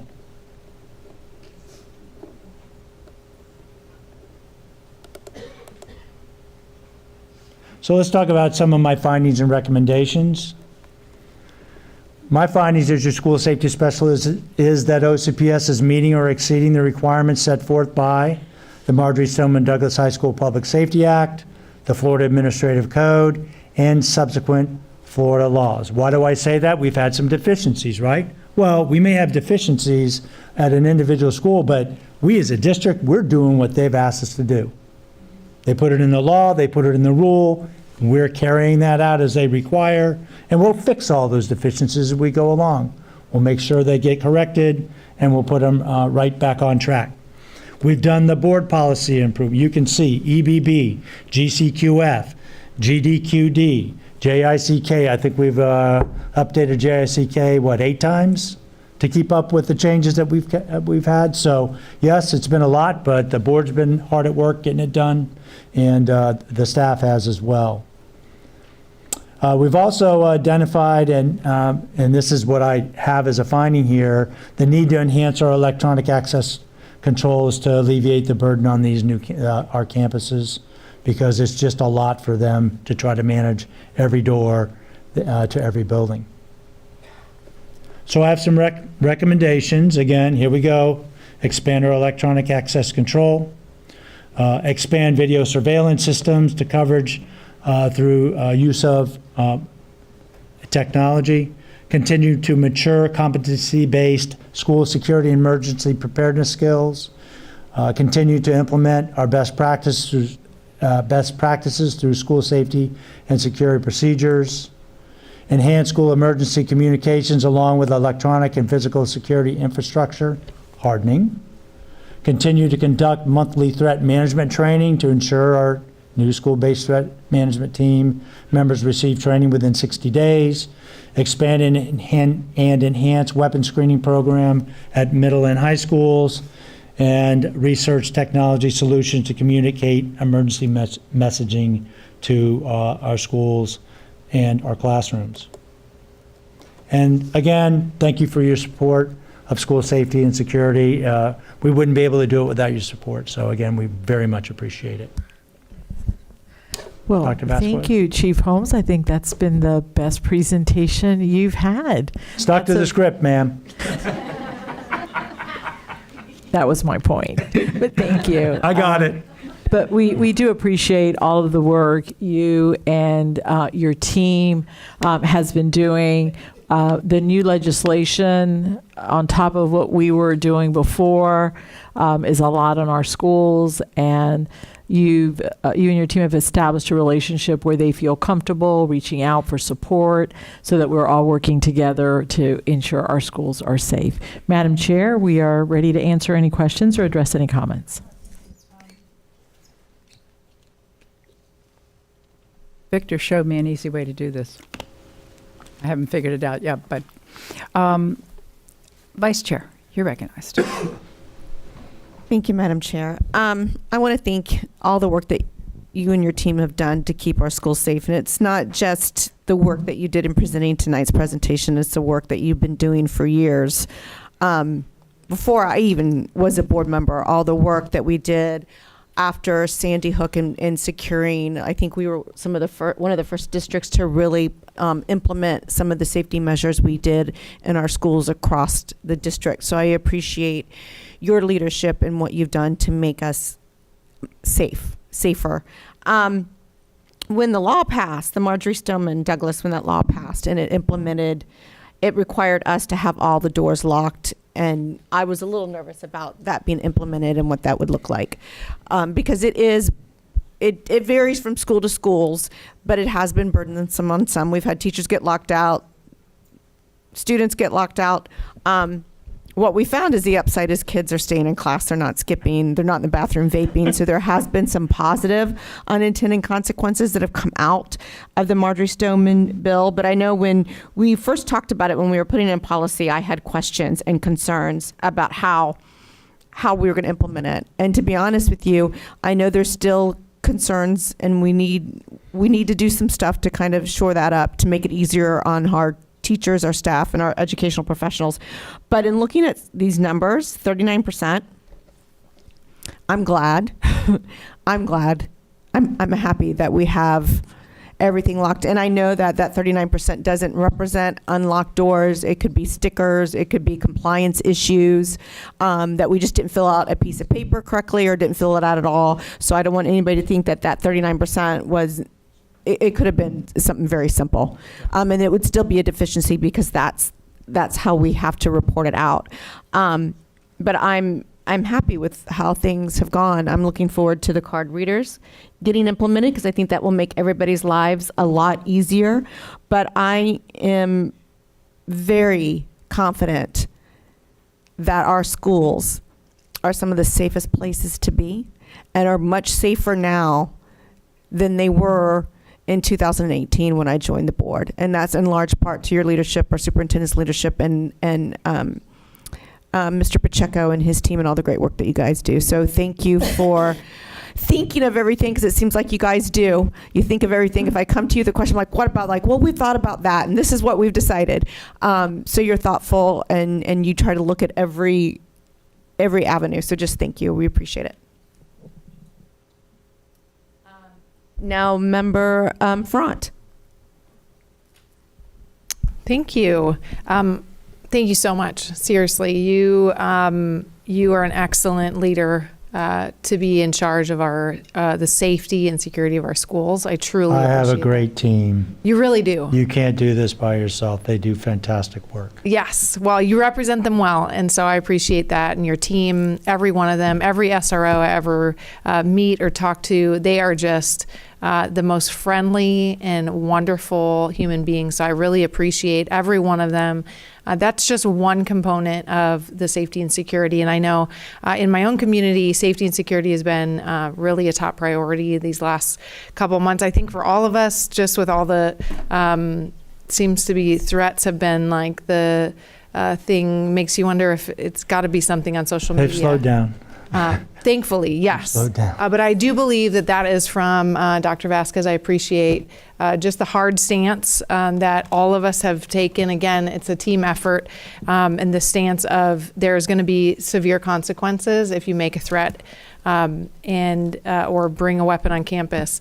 And so I love that we've brought that forward of, like, we're not playing games. These are people's lives and livelihoods. But I'm glad, Member Gallo, that you mentioned that about the deficiencies. When we were speaking prior to the meeting, and just, hearing some of the deficiencies and thinking, oh my, some of my schools have deficiencies. But knowing that truly it could be like one paper wasn't submitted and it counts as a deficiency, which, it's a high standard. So I like that, and, making sure that everything is done. However, all the things that were done, it is frustrating because the school doesn't get that recognition for literally hundreds of things that they are putting in place and having to check and double check. And, one question I did have, do you know when, we met in a closed session a month or so ago and had some questions as far as the cost of some of these recommendations that you gave, as well as some of the other thoughts and ideas that we've had as a board. That I know not everything with security we can't talk about everything out in the public, which I feel like is frustrating because as a parent you want to know like every detail. But do you know kind of when we can expect kind of a breakdown of those costs and what we can, as a board, go ahead and push forward and implement?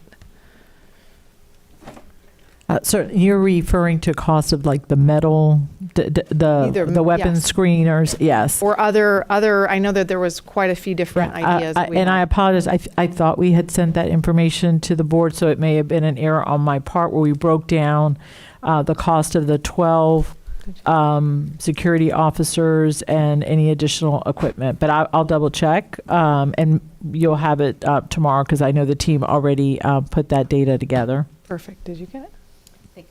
Anything else, Member Front? No, that is it. I really appreciate it, and thank you for all your hard work. And I know safety and security is truly a number one issue for all of us up here. So thank you again. Thank you, Member Front. Member Salamanca.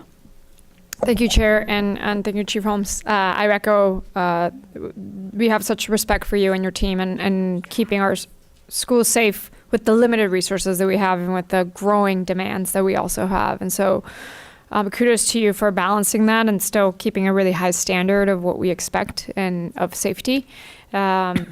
I think, knowing Chief Holmes, he's not the type to be here or do this job if he doesn't believe that we're doing the best we can and having a high standard. I think you put your name in a lot of these documents, you sign off on everything, and you shoulder a lot of the responsibility. So I appreciate that you take your job very seriously and the responsibility that comes to that. Because yes, you have a team, but is your name along with the superintendent on many of these documents? And so it is not easy because this is the safety of our students. And we as a board don't take it lightly, the responsibility that you shoulder along with our superintendent and this board when something, if something ever happens. And I think we all are prioritizing for that reason, really the safety. And I agree with Member Gallo. When I go visit our schools and I compare it to when I was a student in OCPS, we are so much safer. I mean, back in the day, we used to, all exterior doors, single entry. I mean, none of that existed. And as a student, you had a lot more leeway, but that also meant that other people potentially had a lot more. And so that's one. I also echo Member Ferrand's comment. I think you did fantastic in some of these recommendations, not for this meeting as a question, but for later on, especially when we start talking about the budget, when we start talking about legislation, having a good sense of the cost of some of these recommendations so that we as a board can start thinking and prioritizing. Obviously, we have a lot of demands on the budget, and then all comes from the same usual bucket of money. And so we want to prioritize safety. We also want to have a good legislative agenda where we can pinpoint where we would want more support, budgetary. So just for future presentations that we can also get, and I think that the public and our other stakeholders would appreciate having some of those ranges and the cost of what it takes to do this safety work. And how much of that we will shoulder as a district versus what we get support for. Because I think there's some things that we're looking at and other districts have looked at, which is, yes, we do get some money from the state, but some of these initiatives that are expected from us are going to cost a lot more than what the state has. And that gap is a real gap, and that gap comes from somewhere else. And so I think we just have to put a little bit more numbers into this when we start having these discussions later on in next year as well. So thank you, Chief Holmes. Thank you, Member Salamanca. All right, I think I will close it out. One of the board members, I think it might have been Member Ferrand, mentioned the team that you've put together, not just the SROs, but our district police under your leadership. Excellent people. I mean, every single one of them that I've met are so dedicated. They take this so seriously, so personally, and super qualified. And I don't know how you've managed to do it, because I know we have a tight budget, but just I commend you for your leadership and for the team you put together and the tough job that you have to do. I always thought the hardest thing about this job would be discipline, student discipline cases, and that's really hard. But the fear and the concern about the safety of our schools, that keeps you awake at night. So, thank you. Well, I think you'll all agree, it's really important work. You're doing really important work, and we get the opportunity and the privilege to do very important work for our students, our teachers, our staff, the team, public education as a whole. It's just a real blessing just to be involved in it. Yeah. Oh, it's a blessing to have you. Thank you. Yeah.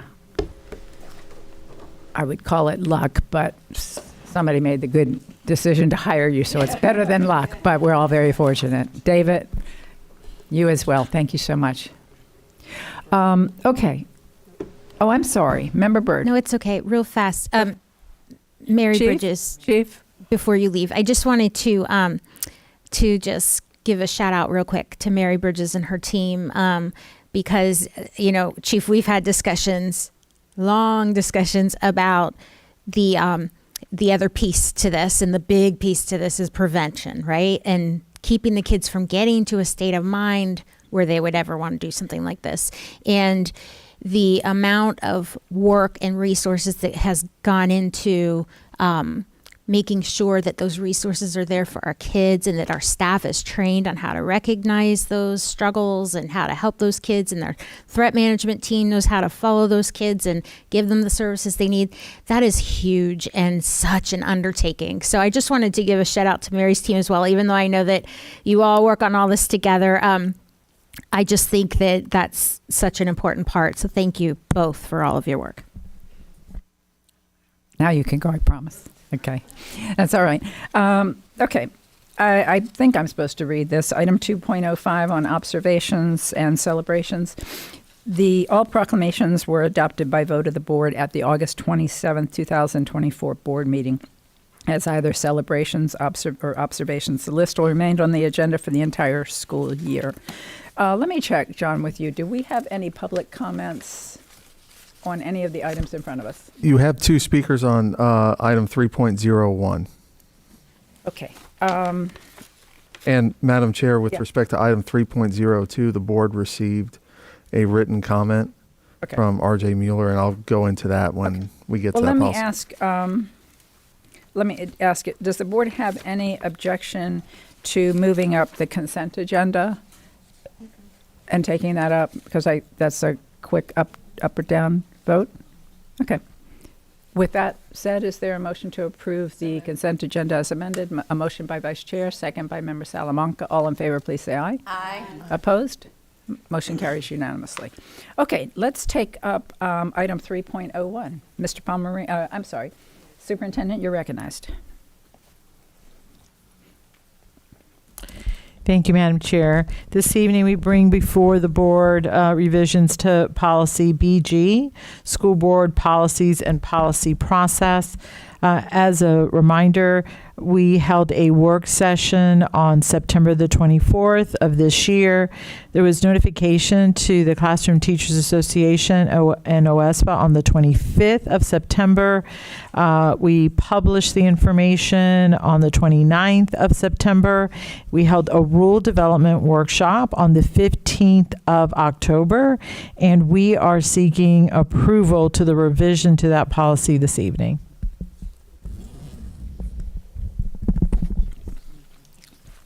All right, let me ask one more time. Any members of the public here to speak on item 3.01? You have two members of the public, Madam right. Chair.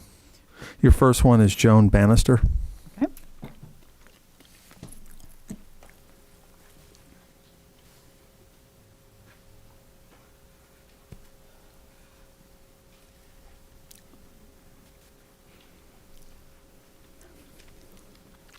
Welcome back. Yeah, welcome back. I was almost wondering if I should start this over again. Madam Chairman, board, and members of the public. I had a particular concern about policy 3.01, as is designated. It says it is under section 120.5216 of the Florida statute. It says rules means each agency statement of general applicability that implements, interprets, or prescribes law or policy or describes a procedure or practice requirement of an agency and includes any form which imposes any requirement or solicits any information not specifically required by statute. I am dealing with Kelly Services. This focuses more on the school system, on what's happening in the school, and not necessarily what's happening with your third-party affiliates. So because I made such a deal of coming here tonight and making sure that I could get my voice heard on this particular issue, I think you addressed it when Superintendent, Vice Superintendent Armbruster spoke to me earlier. So I'm feeling content about that, but I didn't want to leave without addressing this because I didn't want to have made all that attention and have it put off to the side. All right, because then you wouldn't respect the fact that I made the comment. So I wanted to hold come on up just here. a minute. Question? Yeah, hold on just a minute. Mr. Pomerini, as it pertains to the policy in front of us, is this relevant to the policy in front of us? No, Madam Chair, it's not. Just on interpretation, that's the only thing that I had a concern about, on how policy was being interpreted. The term policy? Right, the term policy. Okay. So that was my first entry, but I think it was clarified during the first part at 4 o'clock, at the 4 o'clock meeting. And like I said, having spoken to you and knowing that it will be addressed, and Ms. Williams said it will be addressed, I feel comfortable. Okay. At this point. At this point, I hope we don't have to follow through any further on it, but yes. All right. Well, thank you. I'm interested in just the interpretation of policy. Okay. All right. Thank you. All right. Thank you. And our next speaker? Judy Hayes.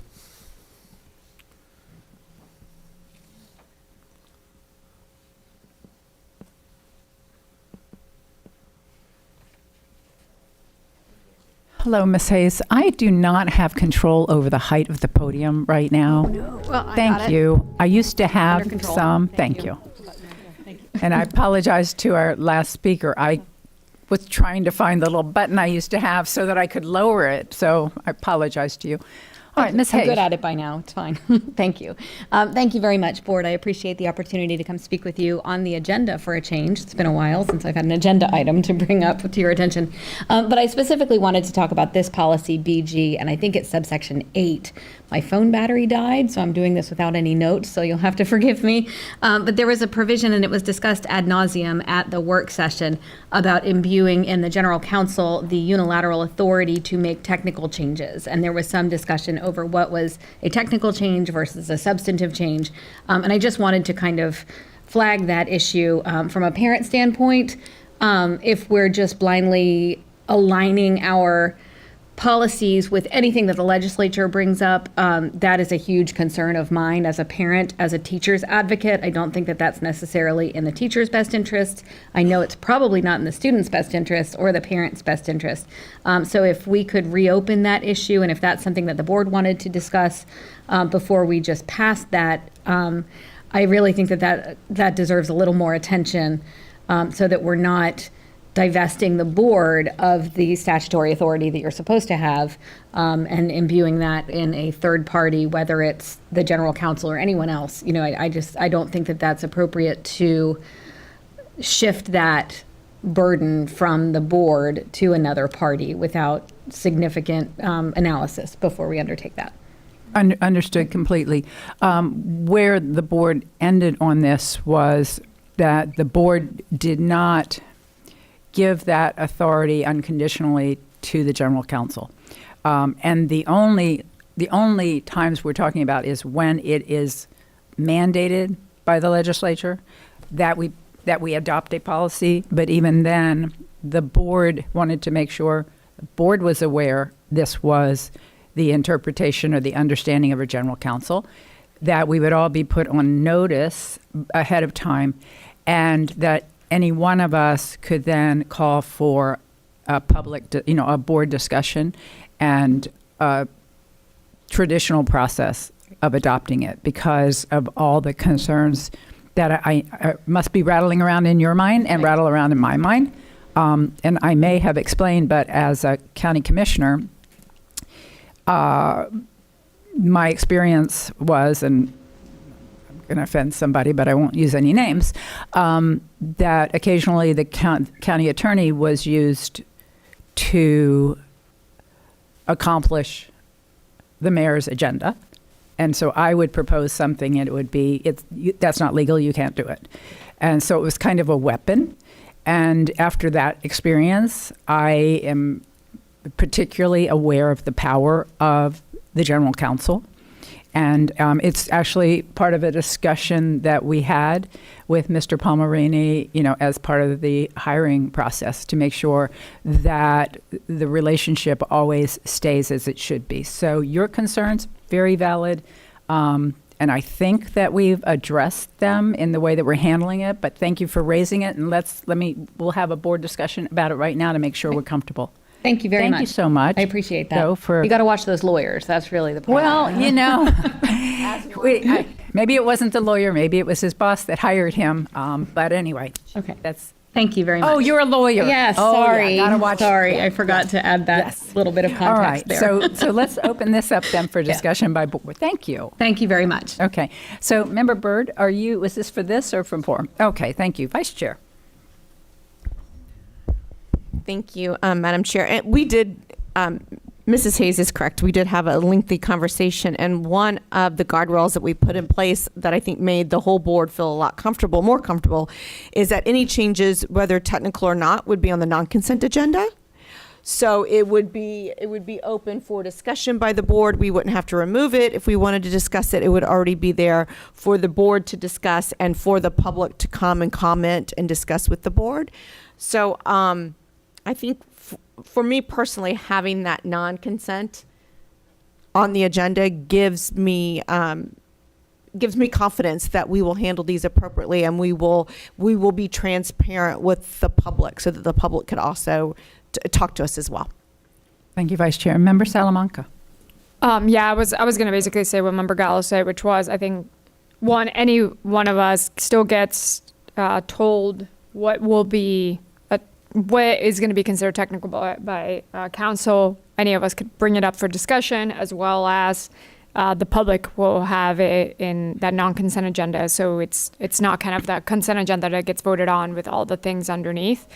The other thing was, and I believe it was maybe Member Karen Castrodeno and then myself asked maybe 3 different ways the definition of a technicality, and it was fairly narrowly scoped to commas, dashes, word number change. It was a lot more narrow than what we would consider a broader technicality, and so I think we all found a way to be a lot more comfortable with that. But there are some work sessions and rule developments that we find ourselves in where it is just changing that statute, changing that comma, just copying and pasting it, and arranging all of our schedules to be here at the right time at the right time. Like sometimes we delay the process when we all know that it is fairly straightforward. And so I think we're trying to streamline a little bit of that. And we all had comfort around that. At least I did for the time. And I think we're going to give it a try. And if that's not the case, if it is for some reason we find that it is going too fast for some of these more drastic statutes, then I think this board will definitely pick up on that and change it. But we don't expect it. It is fairly narrowly defined. Thank you. Thank you, Member Salamanca. Member Castrodeno. Thank you, Madam Chair. I went back and I listened to the work sessions just so I could get some clarity on both of those meetings that we had, September and October. And I was not sure, I'm still not sure the purpose of adding this language in here. I know we're trying to remove unnecessary work sessions and board meetings. But I think in doing that, we also are removing the transparency aspect of policy changes, even technical, from public discussion. I mean, I know people can access it, but the discussion is usually valuable. Even if we're saying out loud and someone is presenting in front of us technical changes, I think we still need to have that process where people are reassured that these are mere technical changes. I know that sometimes when someone is before us and they're reading through all the technical changes, it becomes a little laborious, and we want to avoid that. But I think we've already kind of minimized that with the superintendent's direction recently to just go ahead and let us see them. But I think it removes a layer of transparency. And there was also a comment by Mr. Palmerini in one of those meetings about the purpose was kind of to mirror like the DOE and their process of allowing staff to go through this process and not involve the board so much, and that this would simplify things. But the DOE board, they're not elected, they're appointed. So there's that accountability layer that's missing in that process that I don't think we should mirror. There was, I remember Salamanca mentioned how we talked about the term technical changes, and we reviewed that a number of times because we got different examples. At one point, some of us were sure it meant, a comma here, a semicolon, or changing the number of days that might appear from 21 to 28, that those are really technical. But we also had an explanation that if there is a law, a statute, or that is changed in Tallahassee that is in conflict with our policy, that could negate our policy, even if it's a technical change, that it would be implemented. And I just think that there's too much uncertainty about what is technical. Even if we define it very narrowly, the fact that we are still discussing what is a technical change, I think is ripe for problems.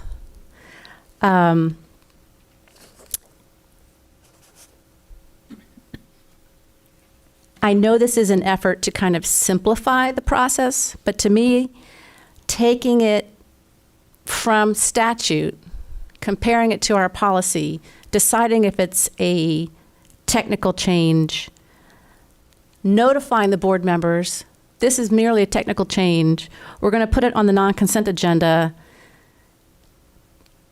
If you have an issue, you think it's not technical, let us know. I think it actually complicates the issue. If we can have one rule for all policy changes when we have to change them per statute, I think that is a more simplified approach. And then I sometimes miss emails. Sometimes I miss important emails. I have to go back and check. And this could easily get slipped by someone's notice. And I don't think that that's a responsible way to ensure that we are monitoring our policy making. So the conclusion I've come to is I think that any change that is made to statute that affects our policies should be automatically considered substantive.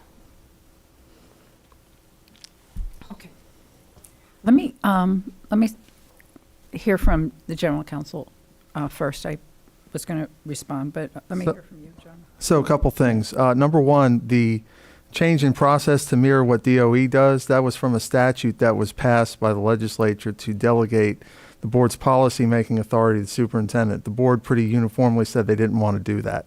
So that's not what is occurring here, number one. Number two, with respect to technical correction, I send it to you before the meeting in email, and then I say, in a subsequent public meeting, I'm going to seek the board's guidance as to whether or not they believe it to be technical or not. So it's not a matter of reading email. It is, in my report, I will say, members of the board, I sent you an email earlier last week, whatever, that I'm proposing a technical change, and that I'm seeking your guidance to see if you all think it's technical or if it's substantive. And then this board will decide at a meeting whether or not, during my report, hey, we think this is technical and it can go on non-consent, or they think, no, this is substantive, and that it will go forth in the normal rulemaking process. Honestly, members of the board, I am at your disposal on this, because when I came in here, part of the thing that I heard from you all was we have had a lot of meetings on policies. There was a lot of it. And so I was trying to, in an effort to get you all to a place where you're not having as many meetings on policies, especially on technical stuff, I was trying to get this to where a place where we could cut down on some of it. If the board feels more comfortable with going through the entire policy process on everything, that is a board decision, and I'm more than happy to do it. All right, But I'll wait your guidance. Thank you, Mr. Palmerini. And that actually, I pushed my button because I wanted to clarify that the comment that you had made about DOE is not the direction that we went. So this is an entirely different process. And, frankly, anybody that's following DOE makes me nervous. So when you said that, I had to go back in my memory banks to think of how that came up and how we dispensed with it and the direction we went. And after quite a bit of dialogue was to make sure that it was transparent and to make sure that there was no opportunity for somebody to miss an email, that it would literally be discussed at the board table. So the only way you could miss this is not read your emails and not come to a board meeting. And if we all agree it's technical, and from my years of experience, a lot of technicals are literally a comma, or the citation is, slightly off because you've placed the numbers in the wrong place. Little things like that to go through 2-3 meetings that we have to schedule. This board's doing a lot more meetings, even with the reduction in the policies, and it's a tribute and credit to the superintendent. We're going through more meetings because of the time and effort she's putting in to communicating with the board and to trying to align this organization with the goals of the board and what we're hearing from our teachers. So it is a tribute to her, but it is consuming a considerable amount of time. And if we don't have to have a separate work session to discuss something that we really have no control over, my preference would be we go in the direction of the policy changes that are before us. But I need to hear from other board members on this. So other board members, or we'll need a motion. Okay, I don't hear anybody else who wants to discuss it. I'm sorry. Member Castellano? I think, no, that was just left over from. That was left over? Yeah, that was left over. It's a new one. Okay. No, it's a new one. I'm sorry, it's a new one. Okay. Yeah. Okay. It was before mine, so I thought it was an old. No, I went back and hit it again. Okay. All right. Go ahead. Thank you, Madam Chair. I would like to add, I was comparing the first language, the work session language, changes. And then we all weighed in and said, no, we want some more guardrails. But in the next language, I see that there are other terms such as if the general counsel believes a change in policy to comply with the laws of technical correction, the general counsel shall send. And I don't know if, to me, that feels like we are again, like Ms. Hayes mentioned, giving our responsibility to the general counsel to figure that out. And I know policies fall under the general counsel, but it feels to me like this is a way to avoid, maybe not intentionally, but it avoids the process, the transparency for members of the public. And this is a concern. Maybe this would help me to illustrate. I think there's some confusion over the meaning of the language, but the language doesn't give the general counsel the right to make a change. He can't make any change, not a period, nothing. He can't change anything unless he believes it's a technical change, which he brings to the board. That doesn't mean if he doesn't think it's technical, we're having it in front of the board. So this only is if he wants to make a change and he thinks it might only be technical, then he alerts the board. Everything else comes to us. This comes to us. All of it comes to us. It doesn't allow him to circumvent and not put in front of the board what he thinks is technical. I hear where you're coming from, and I can see, when I read it, I can see how one might think that's what it's saying. But if the general counsel believes the change in policy to comply with the law is a technical correction, then this happens. So you're thinking that he gets to decide if it's technical or not. If he doesn't think it's technical, then he thinks it's substantial. If it's substantial, it comes to the board. If he thinks it's only technical, it goes through this process, at which point we know about it. So he has no discretion on this. He either determines it to be technical, he brings it to us, or he determines it's more than technical, which automatically comes to us. Does that help clarify that? Yeah. I hear you. Okay. So in the previous discussion, there was a comment by general counsel that if there was legislation that changes our policy and inserts one word, and negates one of our policies, that was technical. We ended up having a discussion. But there is a very stark difference between technical and substantive.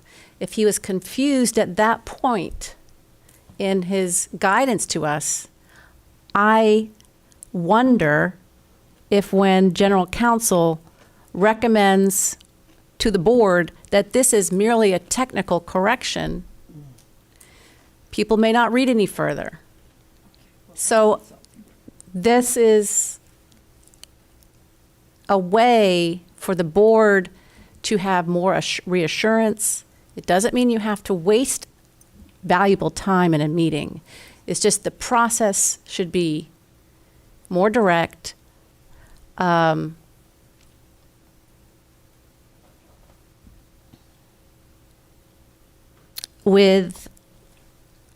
when there are changes to legislation, we often get a number of bills, a number of policies that we have to address. We don't get one policy and schedule a 2-hour meeting unless it needs that.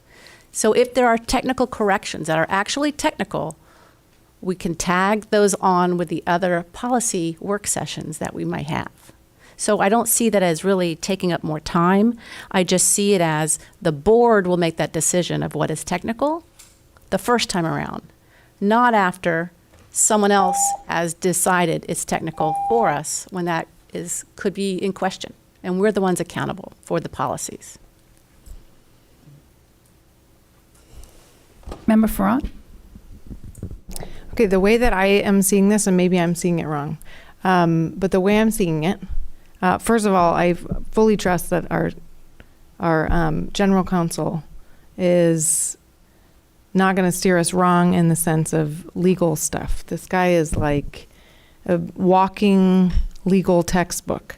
And so I think what this has done is if there is a simple change, he's saying, let's go ahead and we can make this quick. He informs all of us. He has our number. It does not have to just be in an email. Maybe we can say something like, if we don't respond to the email, he's going to give us a phone call and just make sure, hey, did you get the email? I just want to make sure. But I think what we're trying to do is when there's a simple change that is not a big thing, we're just making this go smoothly, quickly, and it's just, nothing's being hidden. Everything is right there out in the public. We can even discuss it at the meeting when we're when this comes before us to move forward.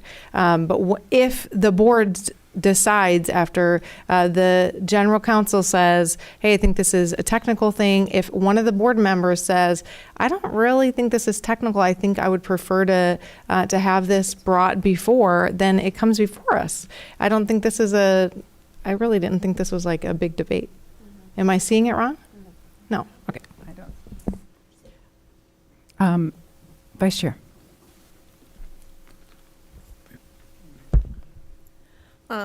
Thank you, Madam Chair. So I'm looking at the verbiage because we did discuss this at length, and I will never be a proponent. And I've fought for it many times at this dais, and I was the only person that was like, no, I ain't voting for that, because I felt like it took the power of the board away, or it took the responsibility that our voters entrusted in us to do our job, and I take that very seriously because I was elected by my peers. And I'm not seeing, and so maybe I'm missing something, but I'm not seeing where it's going to be more of a lack of transparency, because again, it's going to be mentioned in his report. It's going to be on the non-consent agenda. As board members, we're all reviewing the consent agenda days before it gets posted. We talk to the superintendent about what's on the consent and non-consent agenda. She goes over it with us. I don't see a point in time where if we looked at it, we wouldn't be like, wait a minute, that looks funky to me, and we're not going to be having a conversation. Or the public will be able to see it because it's on the non-consent. So I felt like when we created this policy, we really flushed through because we were concerned about transparency. We were concerned about giving away any of our duty as elected officers to do our job. And I thought that this language provided all that. So if I'm missing it, because like I said, I would never not want transparency or ever give away what is considered my authority as a board member or my duty as a board member. Member Gould. The way that it is written and the way the general counsel described it covers all bases for transparency and opportunity by a board member to deliberate on word changes as much as they want. Okay. Member Casterdental. Thank you, Madam Chair, and I appreciate the discussion. So here is an example that might help. There was legislation that passed that, although we may have heard the basics of it, were not fully informed for the board. And that legislation regarding bargaining rights was about a clarification, which could be seen as merely a technical change.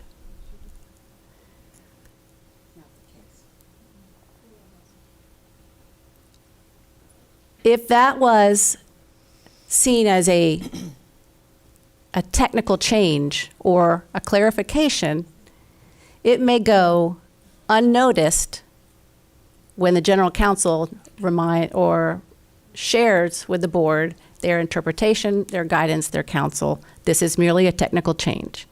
So that level of transparency where other people are also looking at it, not just the board, I think is helpful in making sure our policies are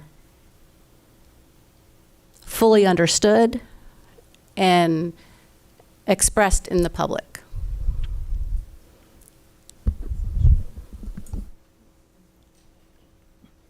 Member Salamanca. I don't think that would be technical. I don't know that anyone in this board would have looked at that and said that's a technical. That is incredibly substantive, and it doesn't fall within any of the definitions here. So if we're looking just at the example, it is not a consolidation. It is not a renumbering of sections. It is not addition of grammatical or typographical errors. It is not an omission, or a change on the chapter, the title. Like, it is substantial changes. Like the definition of technical in this policy would not apply. So our general counsel would be breaking policy if that example came up and he called it technical. It would be a policy violation on the general counsel. So I feel comfortable that this addresses something like this. I share Member Gallo's sentiment that I would never give any power away from this board to general counsel or to superintendent. That is our duty. My concern has been that since joining this board, there have been, I think maybe Chair Jacobs said this, the superintendent is trying to get a lot done very quickly, and we don't have enough workshop and hours in the day to get through so many of the things we need to do that are substantial, because we are getting bottlenecked in a lot of a lot of the real policy issues that I want to address. It gets drowned under all of these other policy changes because Ta has to change this technicality, and we'll have 10 technical meetings where we sit here for hours, or sometimes it's not hours. It's just like, here we're going to do 10 technical. I think maybe a couple months ago we had one workshop where I think it was like 4 technical policies, and it was just, I don't think any of us had any comments. It was a really quick meeting, but we still had to sit here and do that rather than talk about substantial policies. That I believe that's what I was elected for. So I actually think the streamlining of this allows this board and superintendent to focus on the substantial issues, not on the technical. I would obviously, I think we all had the concerns of more substantial stuff getting kind of Trojan horse to something like this, but the definition on technical, I don't know that our general counsel has a lot of leeway here to do a significant, substantial change such as what was done. I don't see it, but. All right, thank you, Member Salamanca. So I'm trying to work off of the scenario that you were just referencing, and I want to be clear to the public. This isn't just about the board getting an email or a board report at the dais from the general counsel. This item will be on the agenda, not buried in the consent agenda, but a standout alone item, so that anybody in the public that's actually, like the folks that are sitting here, that are engaged enough to actually look at the agenda every meeting, will be able to see it's there. So if the public has an issue, they have the opportunity also to speak to it because it's on our agenda. Any board member can object, and we go through the process. If the board determines it's not technical, we go through the regular process. The example that I think you're explaining would be that the general counsel tells us that this change in statute says something that's benign when really it's dangerous. And because he lies to us and tells us it's benign, and we stupidly believe him, but that could happen because, we rely on the general counsel, so theoretically that could happen. But bringing it through this process doesn't eliminate that from happening either. If the board isn't doing its responsibility, and the public isn't doing its part as the watchdog, which is quite honestly a role that the public plays in this arena. The fact that we go through a policy meeting doesn't mean anybody's going to catch it anyway. So having a work session that almost nobody comes to and watches isn't some safety guarantee to deal with a rogue general counsel. So sometimes you can create so many laws and provisions and stuff to stop something that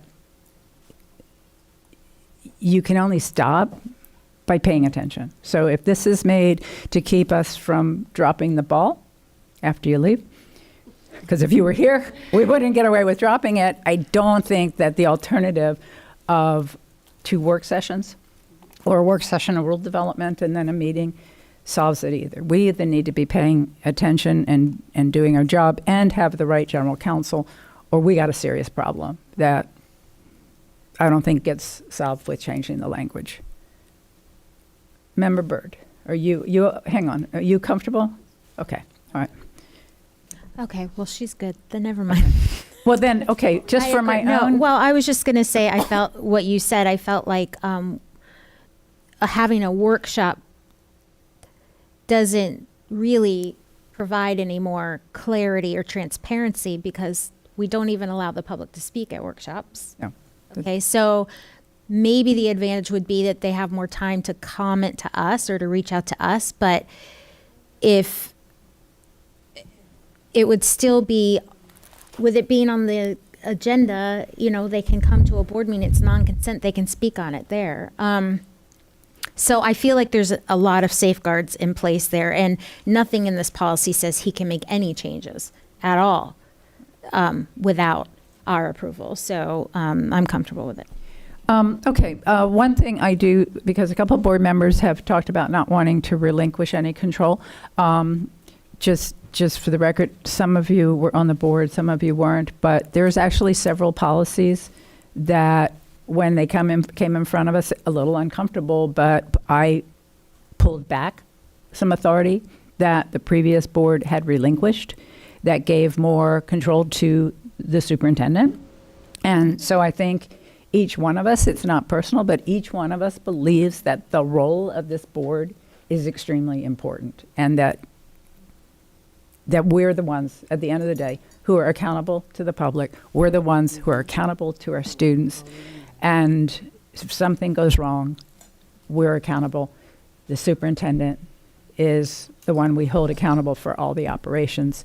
But I think we all, and I appreciate and respect the fact that you're bringing this up because you know how important it is that the public can look to us and be confident that we're being accountable. Vice Chair, any comments from you? Yes, just quickly, because I know it's getting late. In the scenario that Member Castor-Gentle mentioned, that's not even, we don't have a policy on evaluations, or we don't, I mean, that was a bargaining issue that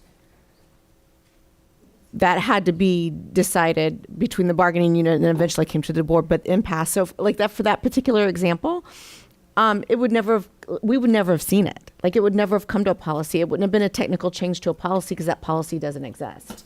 Because I do share, I'm bad, I don't always get to emails. So I do share your concern if I'm just receiving an email that I could miss it, or I may not remember it, because there's times when I don't remember that I've received them. But I do believe, I really do, that first off, we're the one that hires our general counsel. And as a board, we're not going to hire a general counsel we don't have faith in or trust in. We're not going to do that. And we're going to do our jobs and look over the agenda. So I'm confident that there will be transparency and we will be able to do our job well. But thank you. All right. I think everybody who wanted to be heard at this point has been heard. I will entertain a motion. Do we have a motion? So moved. Okay, I was going to say I'll offer it. Okay, we have a motion by Vice Chair, seconded by Member Ferrant. All in favor, please say aye. Aye. Opposed? Motion carries unanimously. Give me a second. I think we have one more public hearing, correct? Oh, yeah, naming.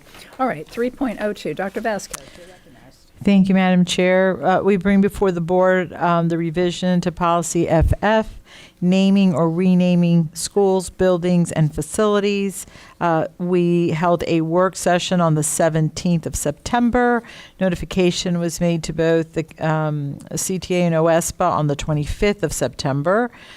We published it on the 29th of September. We held rule development on the 15th of October and are seeking school board approval this evening. Do we have any public comments? We don't have any public comment, but we did receive an email from R.J. Mueller on Monday, October the 28th.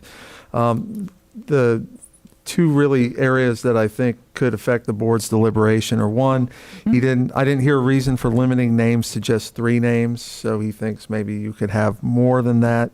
And then the other one was the discussion on substantial impact and bringing up Roberto Clemente and Sally Ride convinced me that using these 2 exceptional examples should open up the requirement. I also wonder why it's limited to a substantial impact on public schools.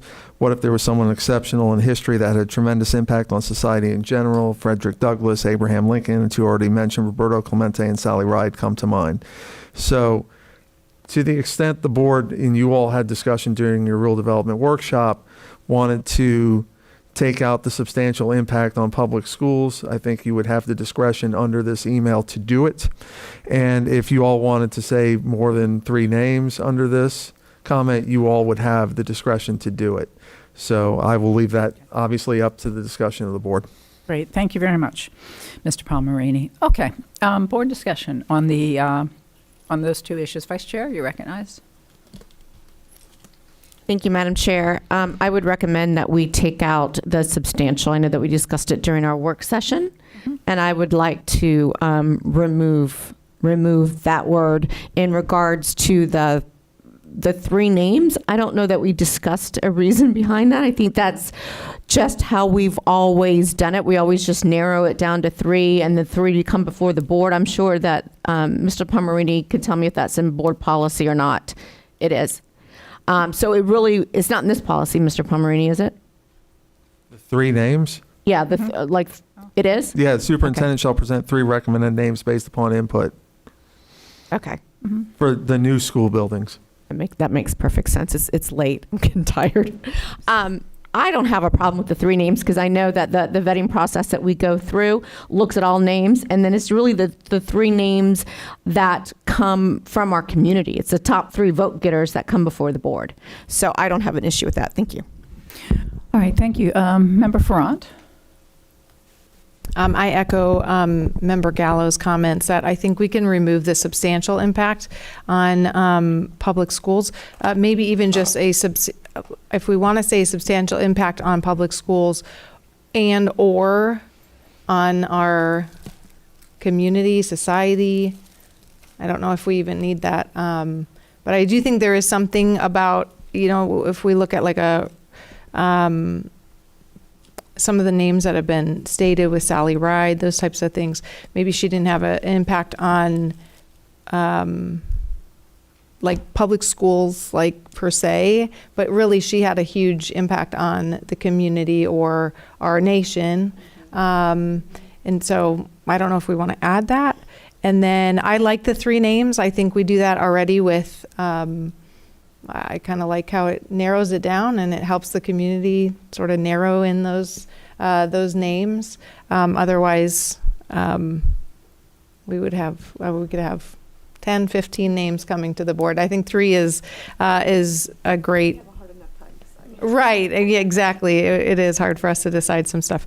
So 3, I think is just fine. But I do think if we wanted to switch up that wording instead of just being on impact on public schools, but kind of broadening that just a little bit, where they would have to be some sort of significant figure that's made an impact on our society or communities. Okay. Member Byrd. I completely agree, and I think we talked about this a little bit. And I don't know if you want to just remove it. I was thinking we could just remove it, but then it kind of helps to I mean, I don't know what reasonable person would think there'd be any other reason to name after someone if they didn't make a contribution of some sort, unless we're trying to distinguish it from someone who supports the school or, you know what I'm talking about, like at the sports fields where they sponsor, you know, that kind of thing. If we're trying to distinguish it from that kind of naming, and that's why we're even putting the reason behind why we would pick a name. And that might be up to maybe a question for general counsel. Otherwise, I would say just take the whole sentence out. But if we need some distinguishing reason why, we need to identify that this is someone that has had an impact as opposed to someone that has maybe donated money to a school program or something. Okay. Mr. Palmerini. So in hearing the board's discussion at the rule development workshop, the flexibility you all would have, to me, I would just delete the last sentence, and that would give you all the authority to say, we're naming it after somebody, and you all can choose the criteria at that point. I feel fairly confident that this board would say, we're not naming it after some fly-by-night person. We're going to name it after somebody who's made a substantial impact to the community or to public schools. But I think to get the amount of discretion and latitude that you all want, I would delete the last sentence of subsection 2 and subsection 3 to get where you need to go.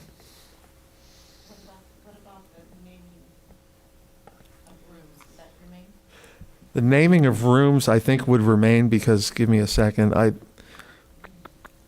So we have another policy. Yeah, naming of rooms also has, the person has substantial impact on public schools.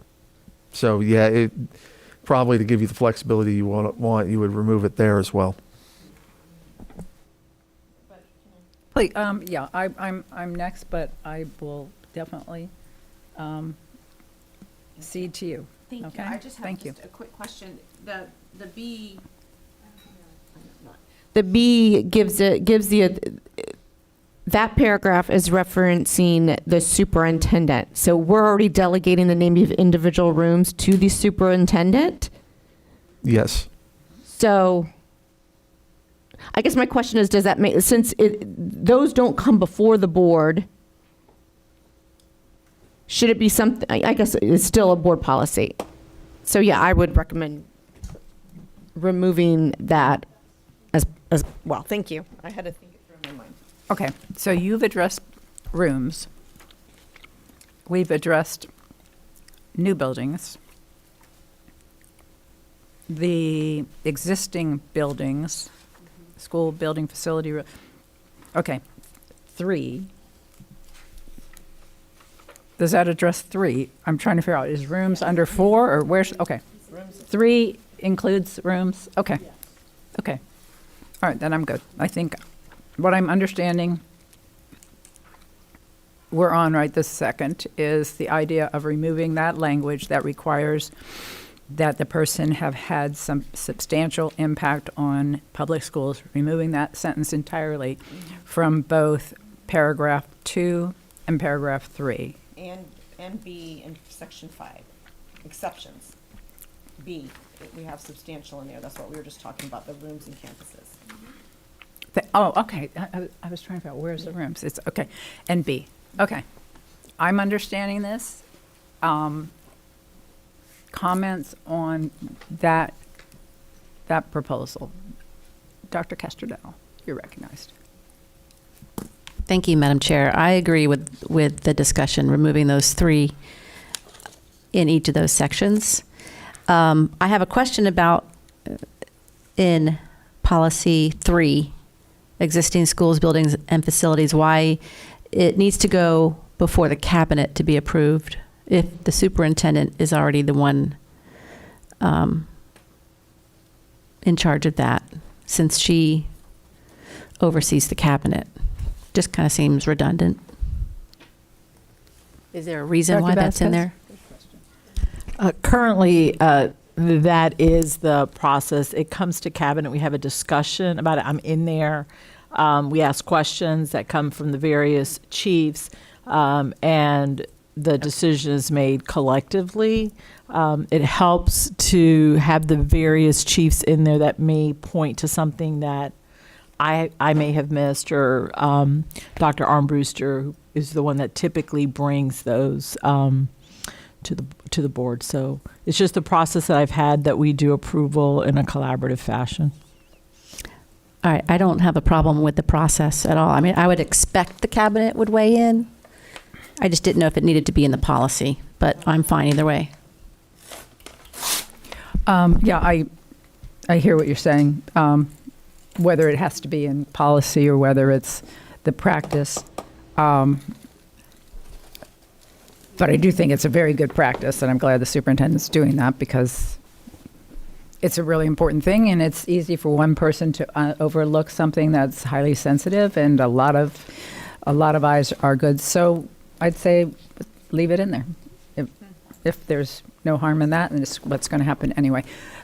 So if there's no further conversation on that, I'll entertain a motion with the changes that have been recommended.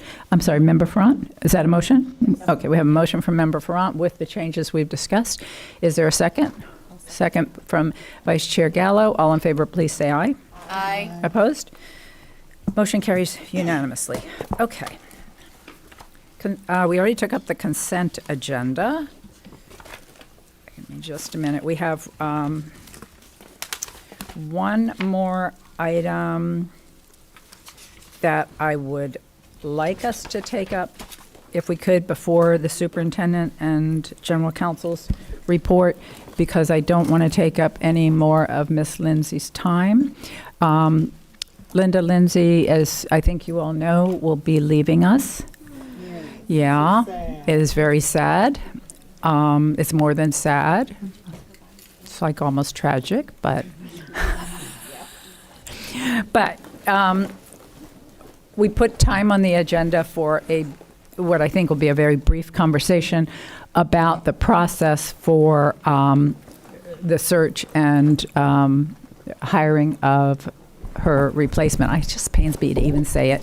Yeah, do you know how to do that? Because they took my button away. I used to be able to do that. I think they thought I was getting carried away with it. Oh, it broke. They're trying to fix it. Okay. So what I asked Miss Lindsay if she made some suggestions to me. I thought they were excellent, of course. And if you would offer your advice for how we proceed, and then we'll get feedback from the board on that. Thank you, Madam Chair. Members of the board, in the interest of time, we will be brief, but it is important that we hear from you about kind of how you would like to proceed, because this body has not been through this process in over 24 years. How many? So, well, that's how long I've been here. Whoa. So I have talked to the audit committee chair. As you know, by virtue of the charter that you folks have approved and given to the audit committee, they do have a responsibility in this process, but the details of it are not spelled out. There's not a step 1, step 2, step 3, they do this, they do that. But in talking to the chair of the audit committee and thinking about best practices and chatting with most all of you, I think we have some tentative ideas for your consideration. One is the audit committee is going to look at the job description and brush it up and make it ready for opening into the marketplace. The job description we have now is basically, with only sort of technical updates, the same one that's been around all this time. There's been very little change to it other than in 2019 when the Florida statutes changed due to the School Accountability Act. So I think it needs to be made ready for prime time, so to speak, if we're going to post this position. And the audit committee is willing to take a look at that and make recommendations to you for that purpose. Secondly, we will need to know sort of what timeline you folks would like to be on and talk about how to post it. Right now, this job is contracted to the superintendent, even though, as we know, from a functional standpoint, the position reports to you through your appointed audit advisory committee. So one might want to make that very clear in the posting and even talk about what type of contract would be at the fruition of this process. Additionally, in terms of once that's figured out, then we can post it and proceed. Now, I'm perfectly happy to get the word out through the Council of Great City Schools Internal Auditors Network. I'll be attending that conference just in 3 weeks. Also through the Association of Local Government Auditors, which is a national organization that I belong to, and so do a lot of my peers, both in school districts and in other local governments, and through the Institute of Internal Auditors, which we are fortunate to have a representative on your audit committee from that organization, and they have networks and contacts everywhere.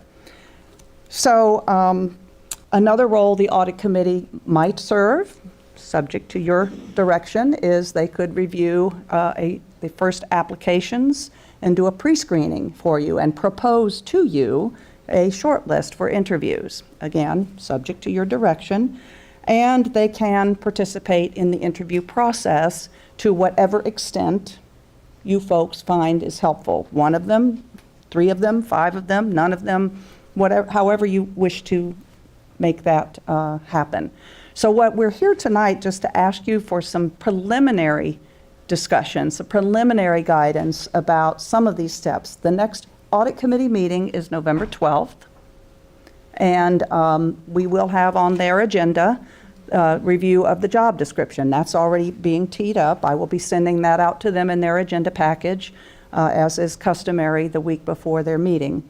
But if you folks would kindly have a little bit of discussion or think about some of these things that I've brought out for you, and they can evolve over time. You don't have to come up with the complete recipe tonight, but just some beginnings of some general direction so that I can let the audit committee know what's coming and a little bit more about what their roles and responsibilities might be to support you in this effort.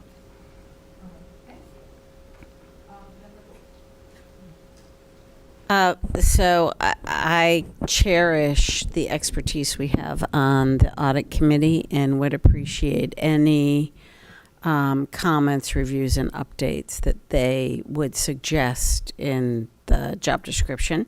I would assume that job description will still come to us for final edits and review and approval before being posted. I also like the idea of them at least reviewing the applications and making recommendations maybe of their top 5. I don't know if I would, since I won't be here, but I don't know if I'd want them to do all the interviews. Maybe there's a small group of the board members and audit committee that conduct the interviews together, because I think having that expertise on hand to ask them questions is good. But certainly, you know, that top 5 and maybe then the top 3 go to this review committee, and then they then meet all of the board on whatever that is. Sure. But I think that provides us with the right counsel along the way, and also gives us a resource if they talk about something that may not be in our field of expertise, but has relevance to the role. So those are my thoughts.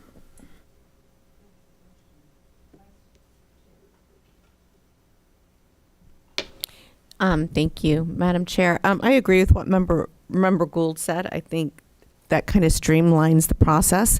I think why we're having a conversation about job descriptions and auditor and kind of like the chain of command with the auditor, we need to figure that part out, right? Like, what does that look like? Because I don't know, Mr. Pomerini, if we have a current policy. I know that there used to be legislation on us, a requirement that we had to have an outside auditor due to the amount of dollars.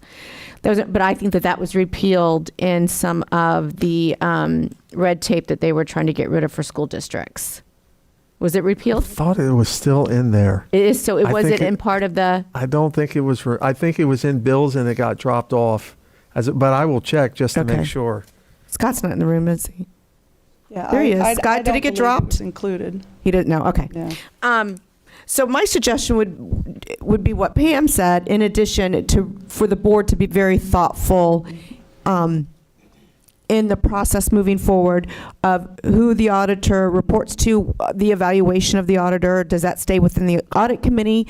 Does the board have insight? Is it a joint venture between the board and the audit committee? Like, I think there's some things that we do need to flesh out and should be fleshed out before we make the job posting. Yes.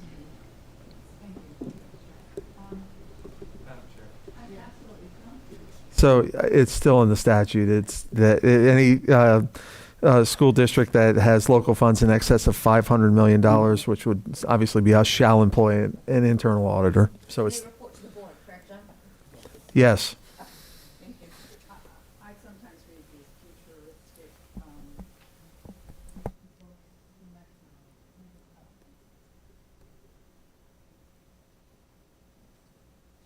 so easy. Sometimes I read these like futuristic books about the things that mechanical human beings will be able to do. They'll have these implants and stuff, and sometimes I think John's already got one. Like, how the heck did you do that so fast? I know. Jeez whiz. Whew. Okay, let's see. Member Byrd. Yeah, I wholeheartedly agree with using the audit committee's not only expertise but experience in their work with our internal auditor. And I love the idea of, I do also think that workshopping it is a great idea. I think if we could have a session with the audit committee and be able to workshop the job description, and even they might even have seen things that they're like, this might work better if it's like this, so I would love to be able to have that opportunity before we post a job description. And then I love the idea of having them do the initial review, because I know what you do and I appreciate what you do, but I would not know all of the specific qualifications like they would for the type of job. So I would like for them to bring us the best candidates that they found. All right, good. I think we're narrowing in on some key steps here. Member Salamanca. I just took a bite out of Coco's ear, so apologies. Poor Coco. I thought there was people in front of me. I would love to have a workshop, because I think the structure itself and how reporting works up to the board, I think all that has been established decades ago, and that structure, one, is not super clear to me, and I think it's good for us to outline it. I think the board's relationship interaction, as well as the accountability feedback loop with the general counsel and the superintendent, is pretty clear and outlined, but I don't feel the same in this case with this part. And technically that is something that is under our purview, and I would love to have that be a little bit more clearly outlined.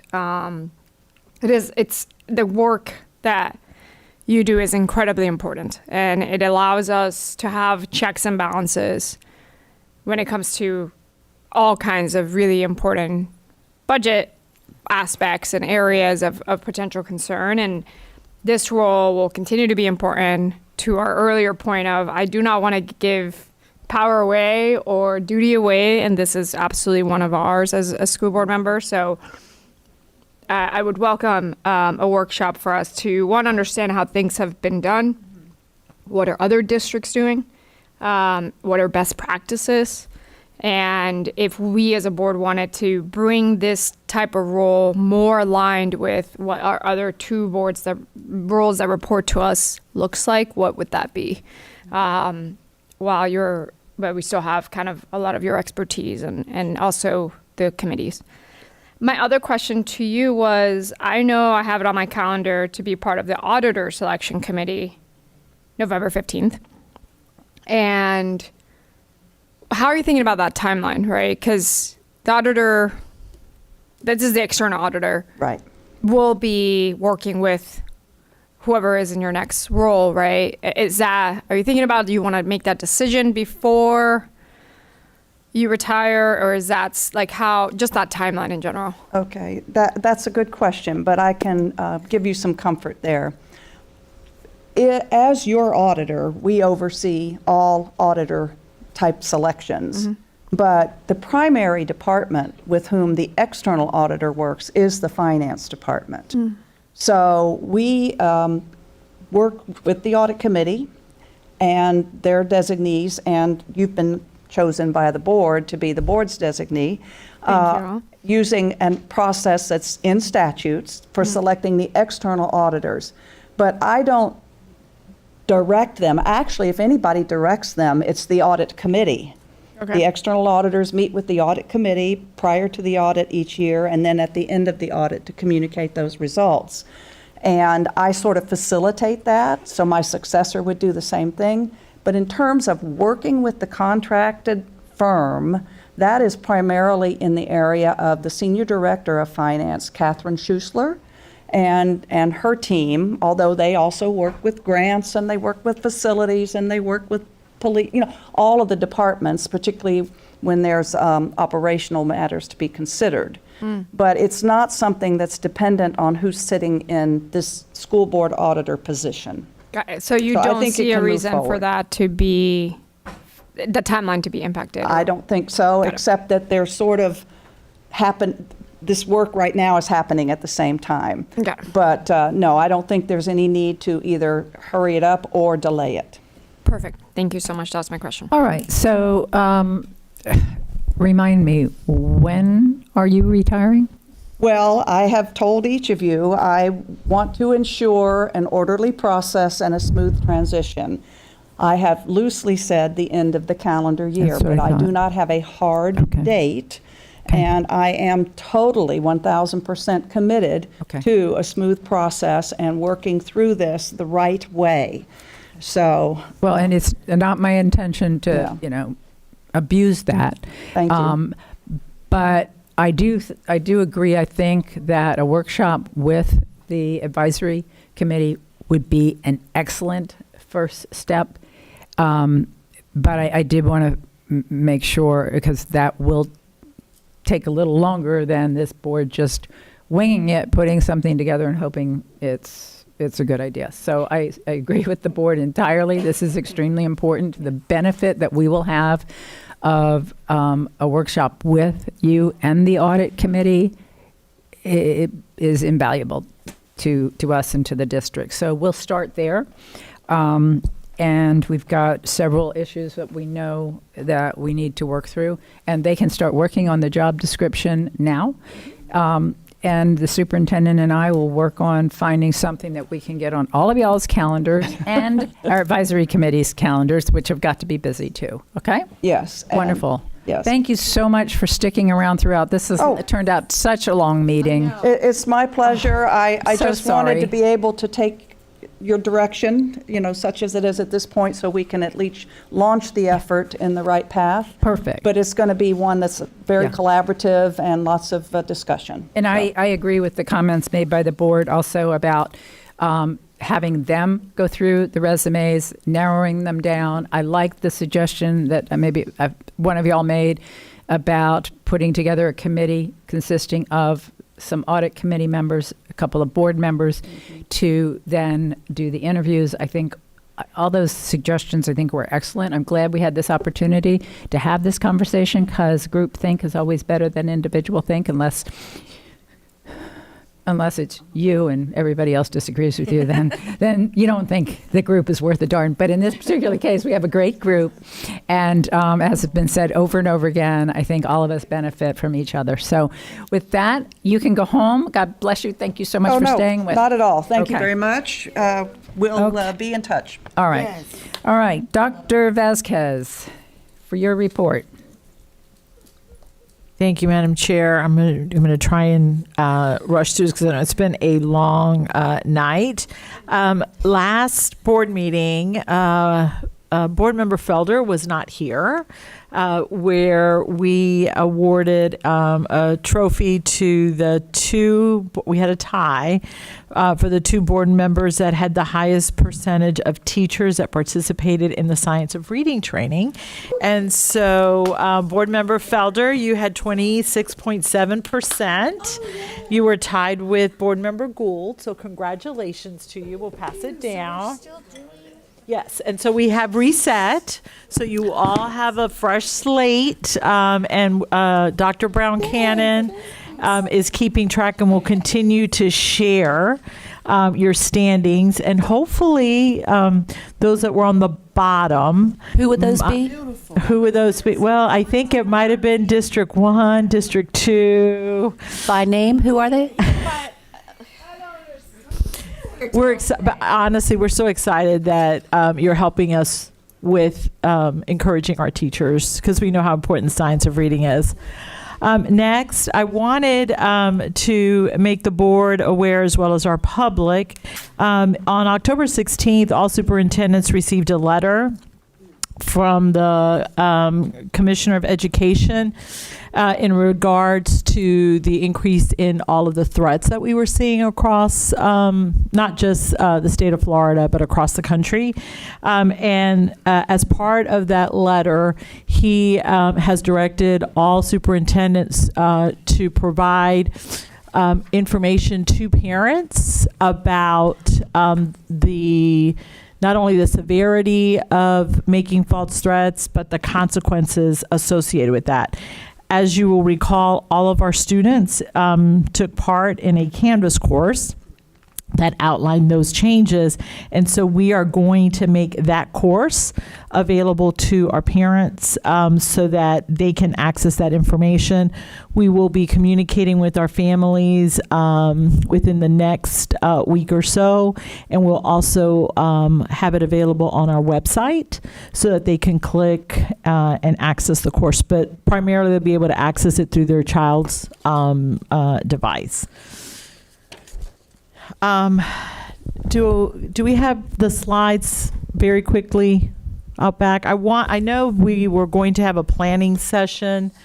Next slide. And it got delayed because of 2 hurricanes. But I just wanted to briefly update the board, and I know we are going to have a meeting where we'll delve into this a little bit deeper. But wanted you to see the results of the first progress monitoring assessment. As you'll see that overall our K-2 English arts scores remained about the same from 2023 to this PM1. Our students in kindergarten improved by 2 percentage points on the STAR Early Literacy. And overall performance in mathematics in K-2 decreased by 1% from last year. We're not very concerned about that small decline. Our teachers are really working hard, and I'm sure we're going to see improvements when we take the PM2. Next slide. Now, when it comes to outcomes 3 to 10, those are a little bit more exciting. You'll see that improved from last year by 4 percentage points in ELA and 2 percentage points in math. In ELA, all grade levels increased by at least 2 percentage points from 2023 PM1. You'll remember 4th grade last year had a significant dip. Not just here, across the state, but I'm happy to report that they had the largest increase of 8 percentage points of all of the grades. And we are so excited that our students are doing well, that our teachers are doing such a phenomenal job of making sure that our students are understanding the standards, and we hope to see that same level of increase when we have PM2. And then I wanted to also provide a little bit of an update to you as it relates to the teacher advisory group. As you know, we met with, I think, slightly over 40 teacher of the years, focused on reducing paperwork, and they came up with a very long list. We asked them to prioritize, and their top 3 areas were ESC documentation, data collection, and deliberate practice. So our team went back, looked at what's required by law, by what we have in policy and procedures, and we are bringing them back to share our recommendations for significantly reducing that level of paperwork. And so I'm excited to get their feedback, and then once we settle on an agreement, then that information is going to be pushed out to all of our teachers. Additionally, lots of conversations around professional learning communities, planning time, data meetings, and what we have really come to understand is that that's just been commingled, right? And so PLCs, as you've heard, they have a very specific purpose. They've become meetings that do not necessarily have the intent that professional learning communities have. So we are looking at clearly defining what those are. Dr. Armbruster is actually leading the charge as it relates to professional learning communities. We're hoping that by being able to define what they are, and looking at the regularity of the meetings. I'll give you an example. We have, some schools that we hear are having data meetings maybe once a month, and we have some that are having data meetings every 2 weeks. We want to be able to recommend best practices on what that looks like. So hopefully we'll have a little bit more uniformity. It'll reduce the amount of time that teachers are spending in meetings. And it hopefully is going to allow us an opportunity to give them back more choice as to what they're doing. Additionally, I'm going to be meeting with principal leaders and executive leaders in the coming weeks to share. My name gets used quite a bit, and I want them to hear from me what those expectations are. And then we'll reduce that to writing, and then that will be sent out to all of our teachers. As you know, teachers have access to all of the deputy superintendent's newsletter this year, so they don't have to rely on principals sending them the information. So we will keep the board updated, but we expect that with the work from the advisory committee and the Teachers of the Year, that we're going to be able to provide some needed relief, especially in the area of paperwork in ESC, data collection, and deliberate practice. So thank you. That's my report. All right. Thank you. These are old, right? No. No, Vice Chair. Thank you, Dr. Vasquez. I really appreciate all the work that you're doing with getting clarification on what the PLCs and other things should look like, because I think there is a lot of confusion out there, and there's a lot of things happening in our classrooms and in those meetings that sound like they should not be happening and are leading to a lot of frustration with our teachers. So I really appreciate that, and I look forward to hearing the outcomes of what paperwork we are reducing and our explanation and defining that criteria. On the PM1s, the assessments, that was great news. It was so good to hear that we're making gains in 3 through 10. We have a little bit of work to do in pre-K through 2, but that's a little, when you switch from one platform to the next, it's a little deceiving when you look at the numbers. But just for the public's context, when we assess on PM1, we're assessing as far as they can go, correct? So they may be testing out of the scope and sequence of what they're learning. Yeah, and I think that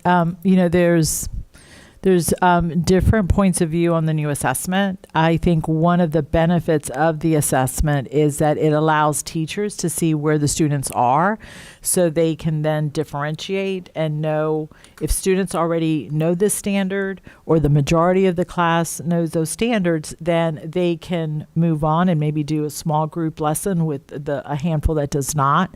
And so it helps us and the teachers be able to see how they're doing, as opposed to the assessment at the very end of the year when we know that's too late.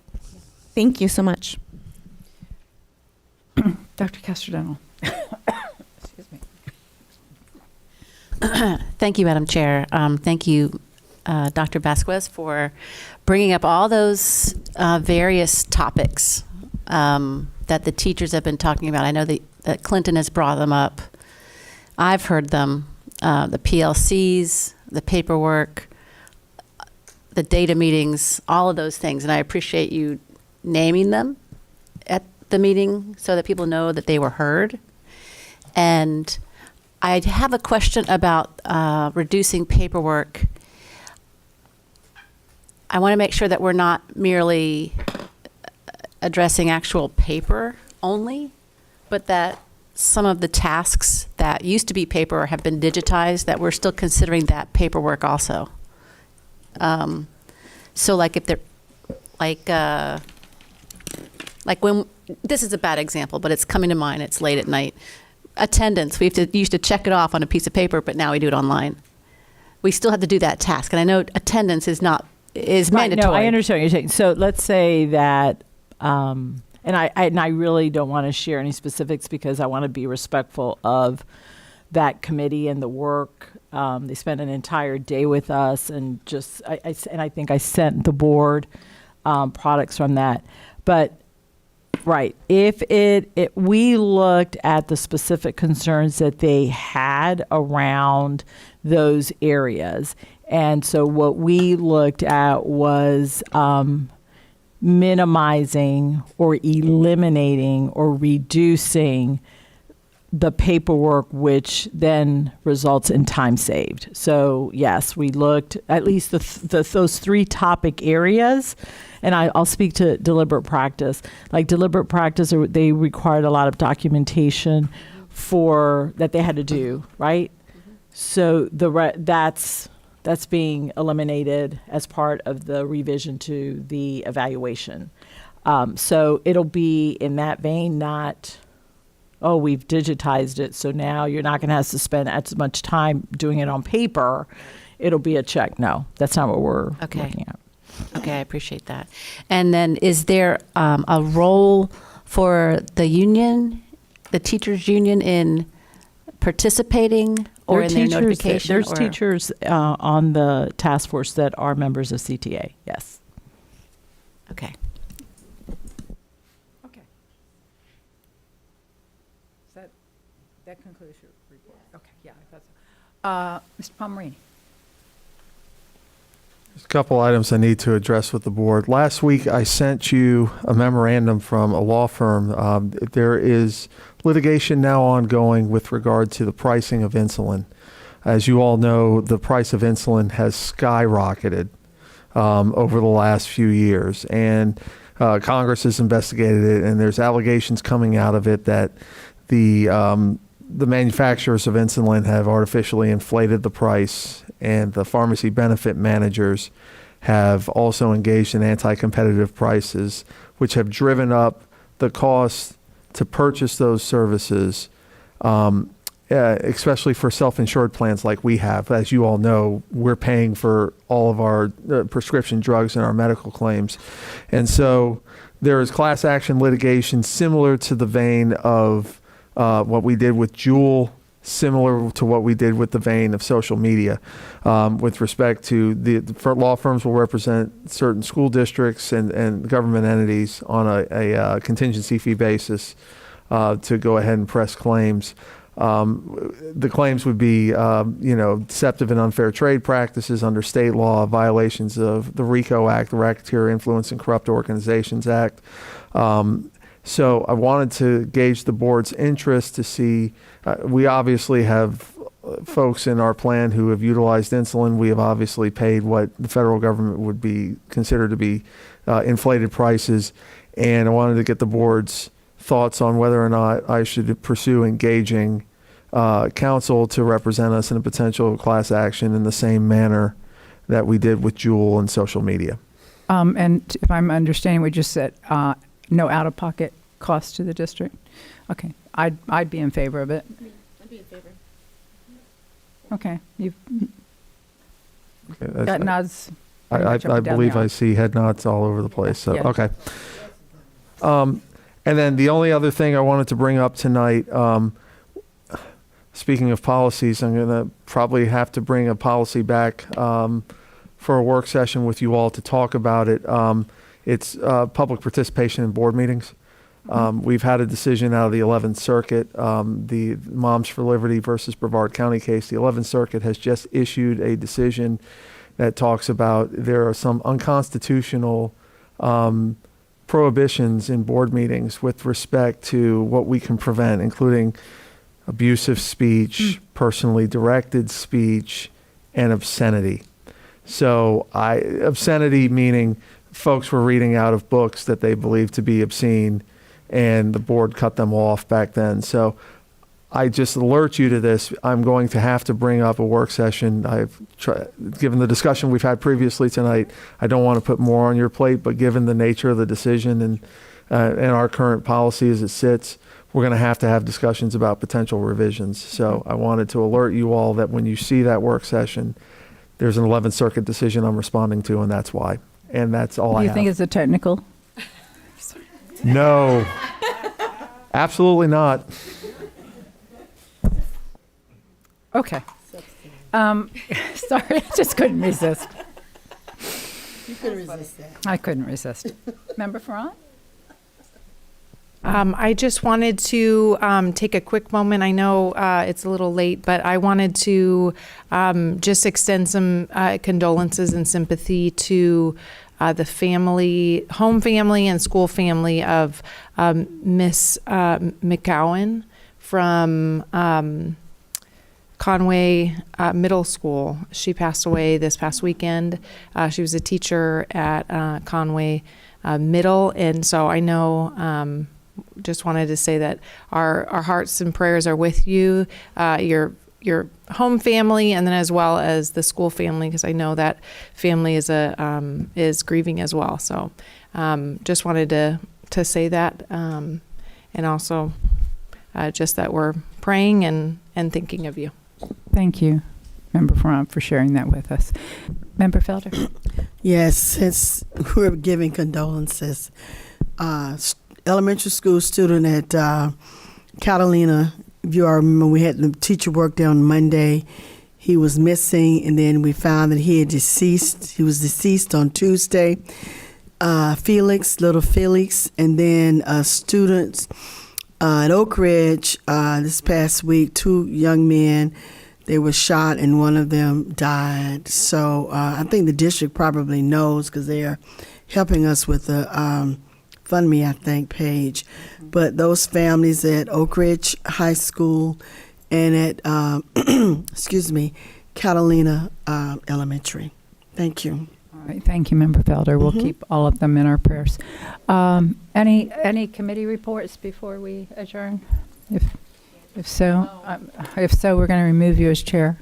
I'm sorry. Do you have something to say? Okay, go ahead. Yes, we had a legislative committee today where we discussed. I know, I'm so tired. Where we discussed state platforms. Our federal platforms will not be altered until probably the end of this year, the beginning of the new year. The new state platforms still have a little flushing out to do, and they will be on our December, I think, 9th board meeting. We want to give the 2 new incoming board members a chance to review them before we vote on them. Thank you. That's my report. Perfect. Nice job. Okay. Anything else come before the board? Up. I'm sorry to belabor, but in my previous remarks, when you all were feting us, I'm serious. Okay.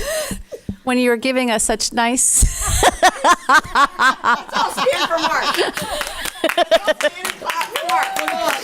I was.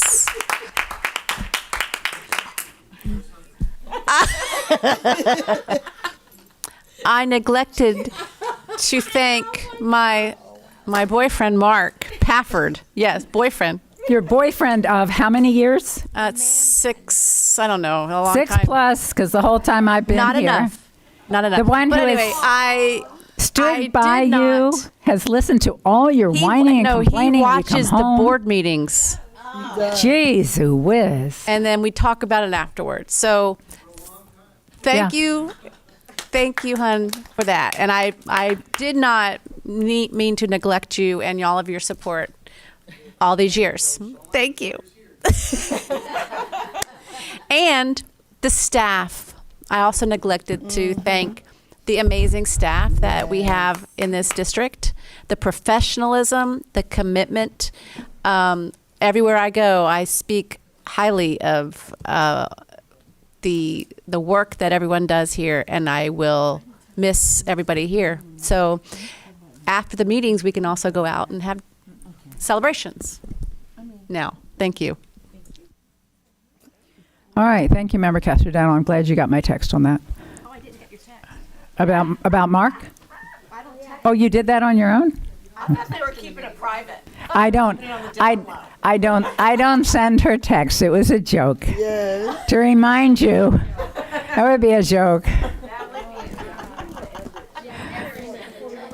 Yeah, that would be a joke. Yeah. Oh boy. All right, folks, this meeting's adjourned.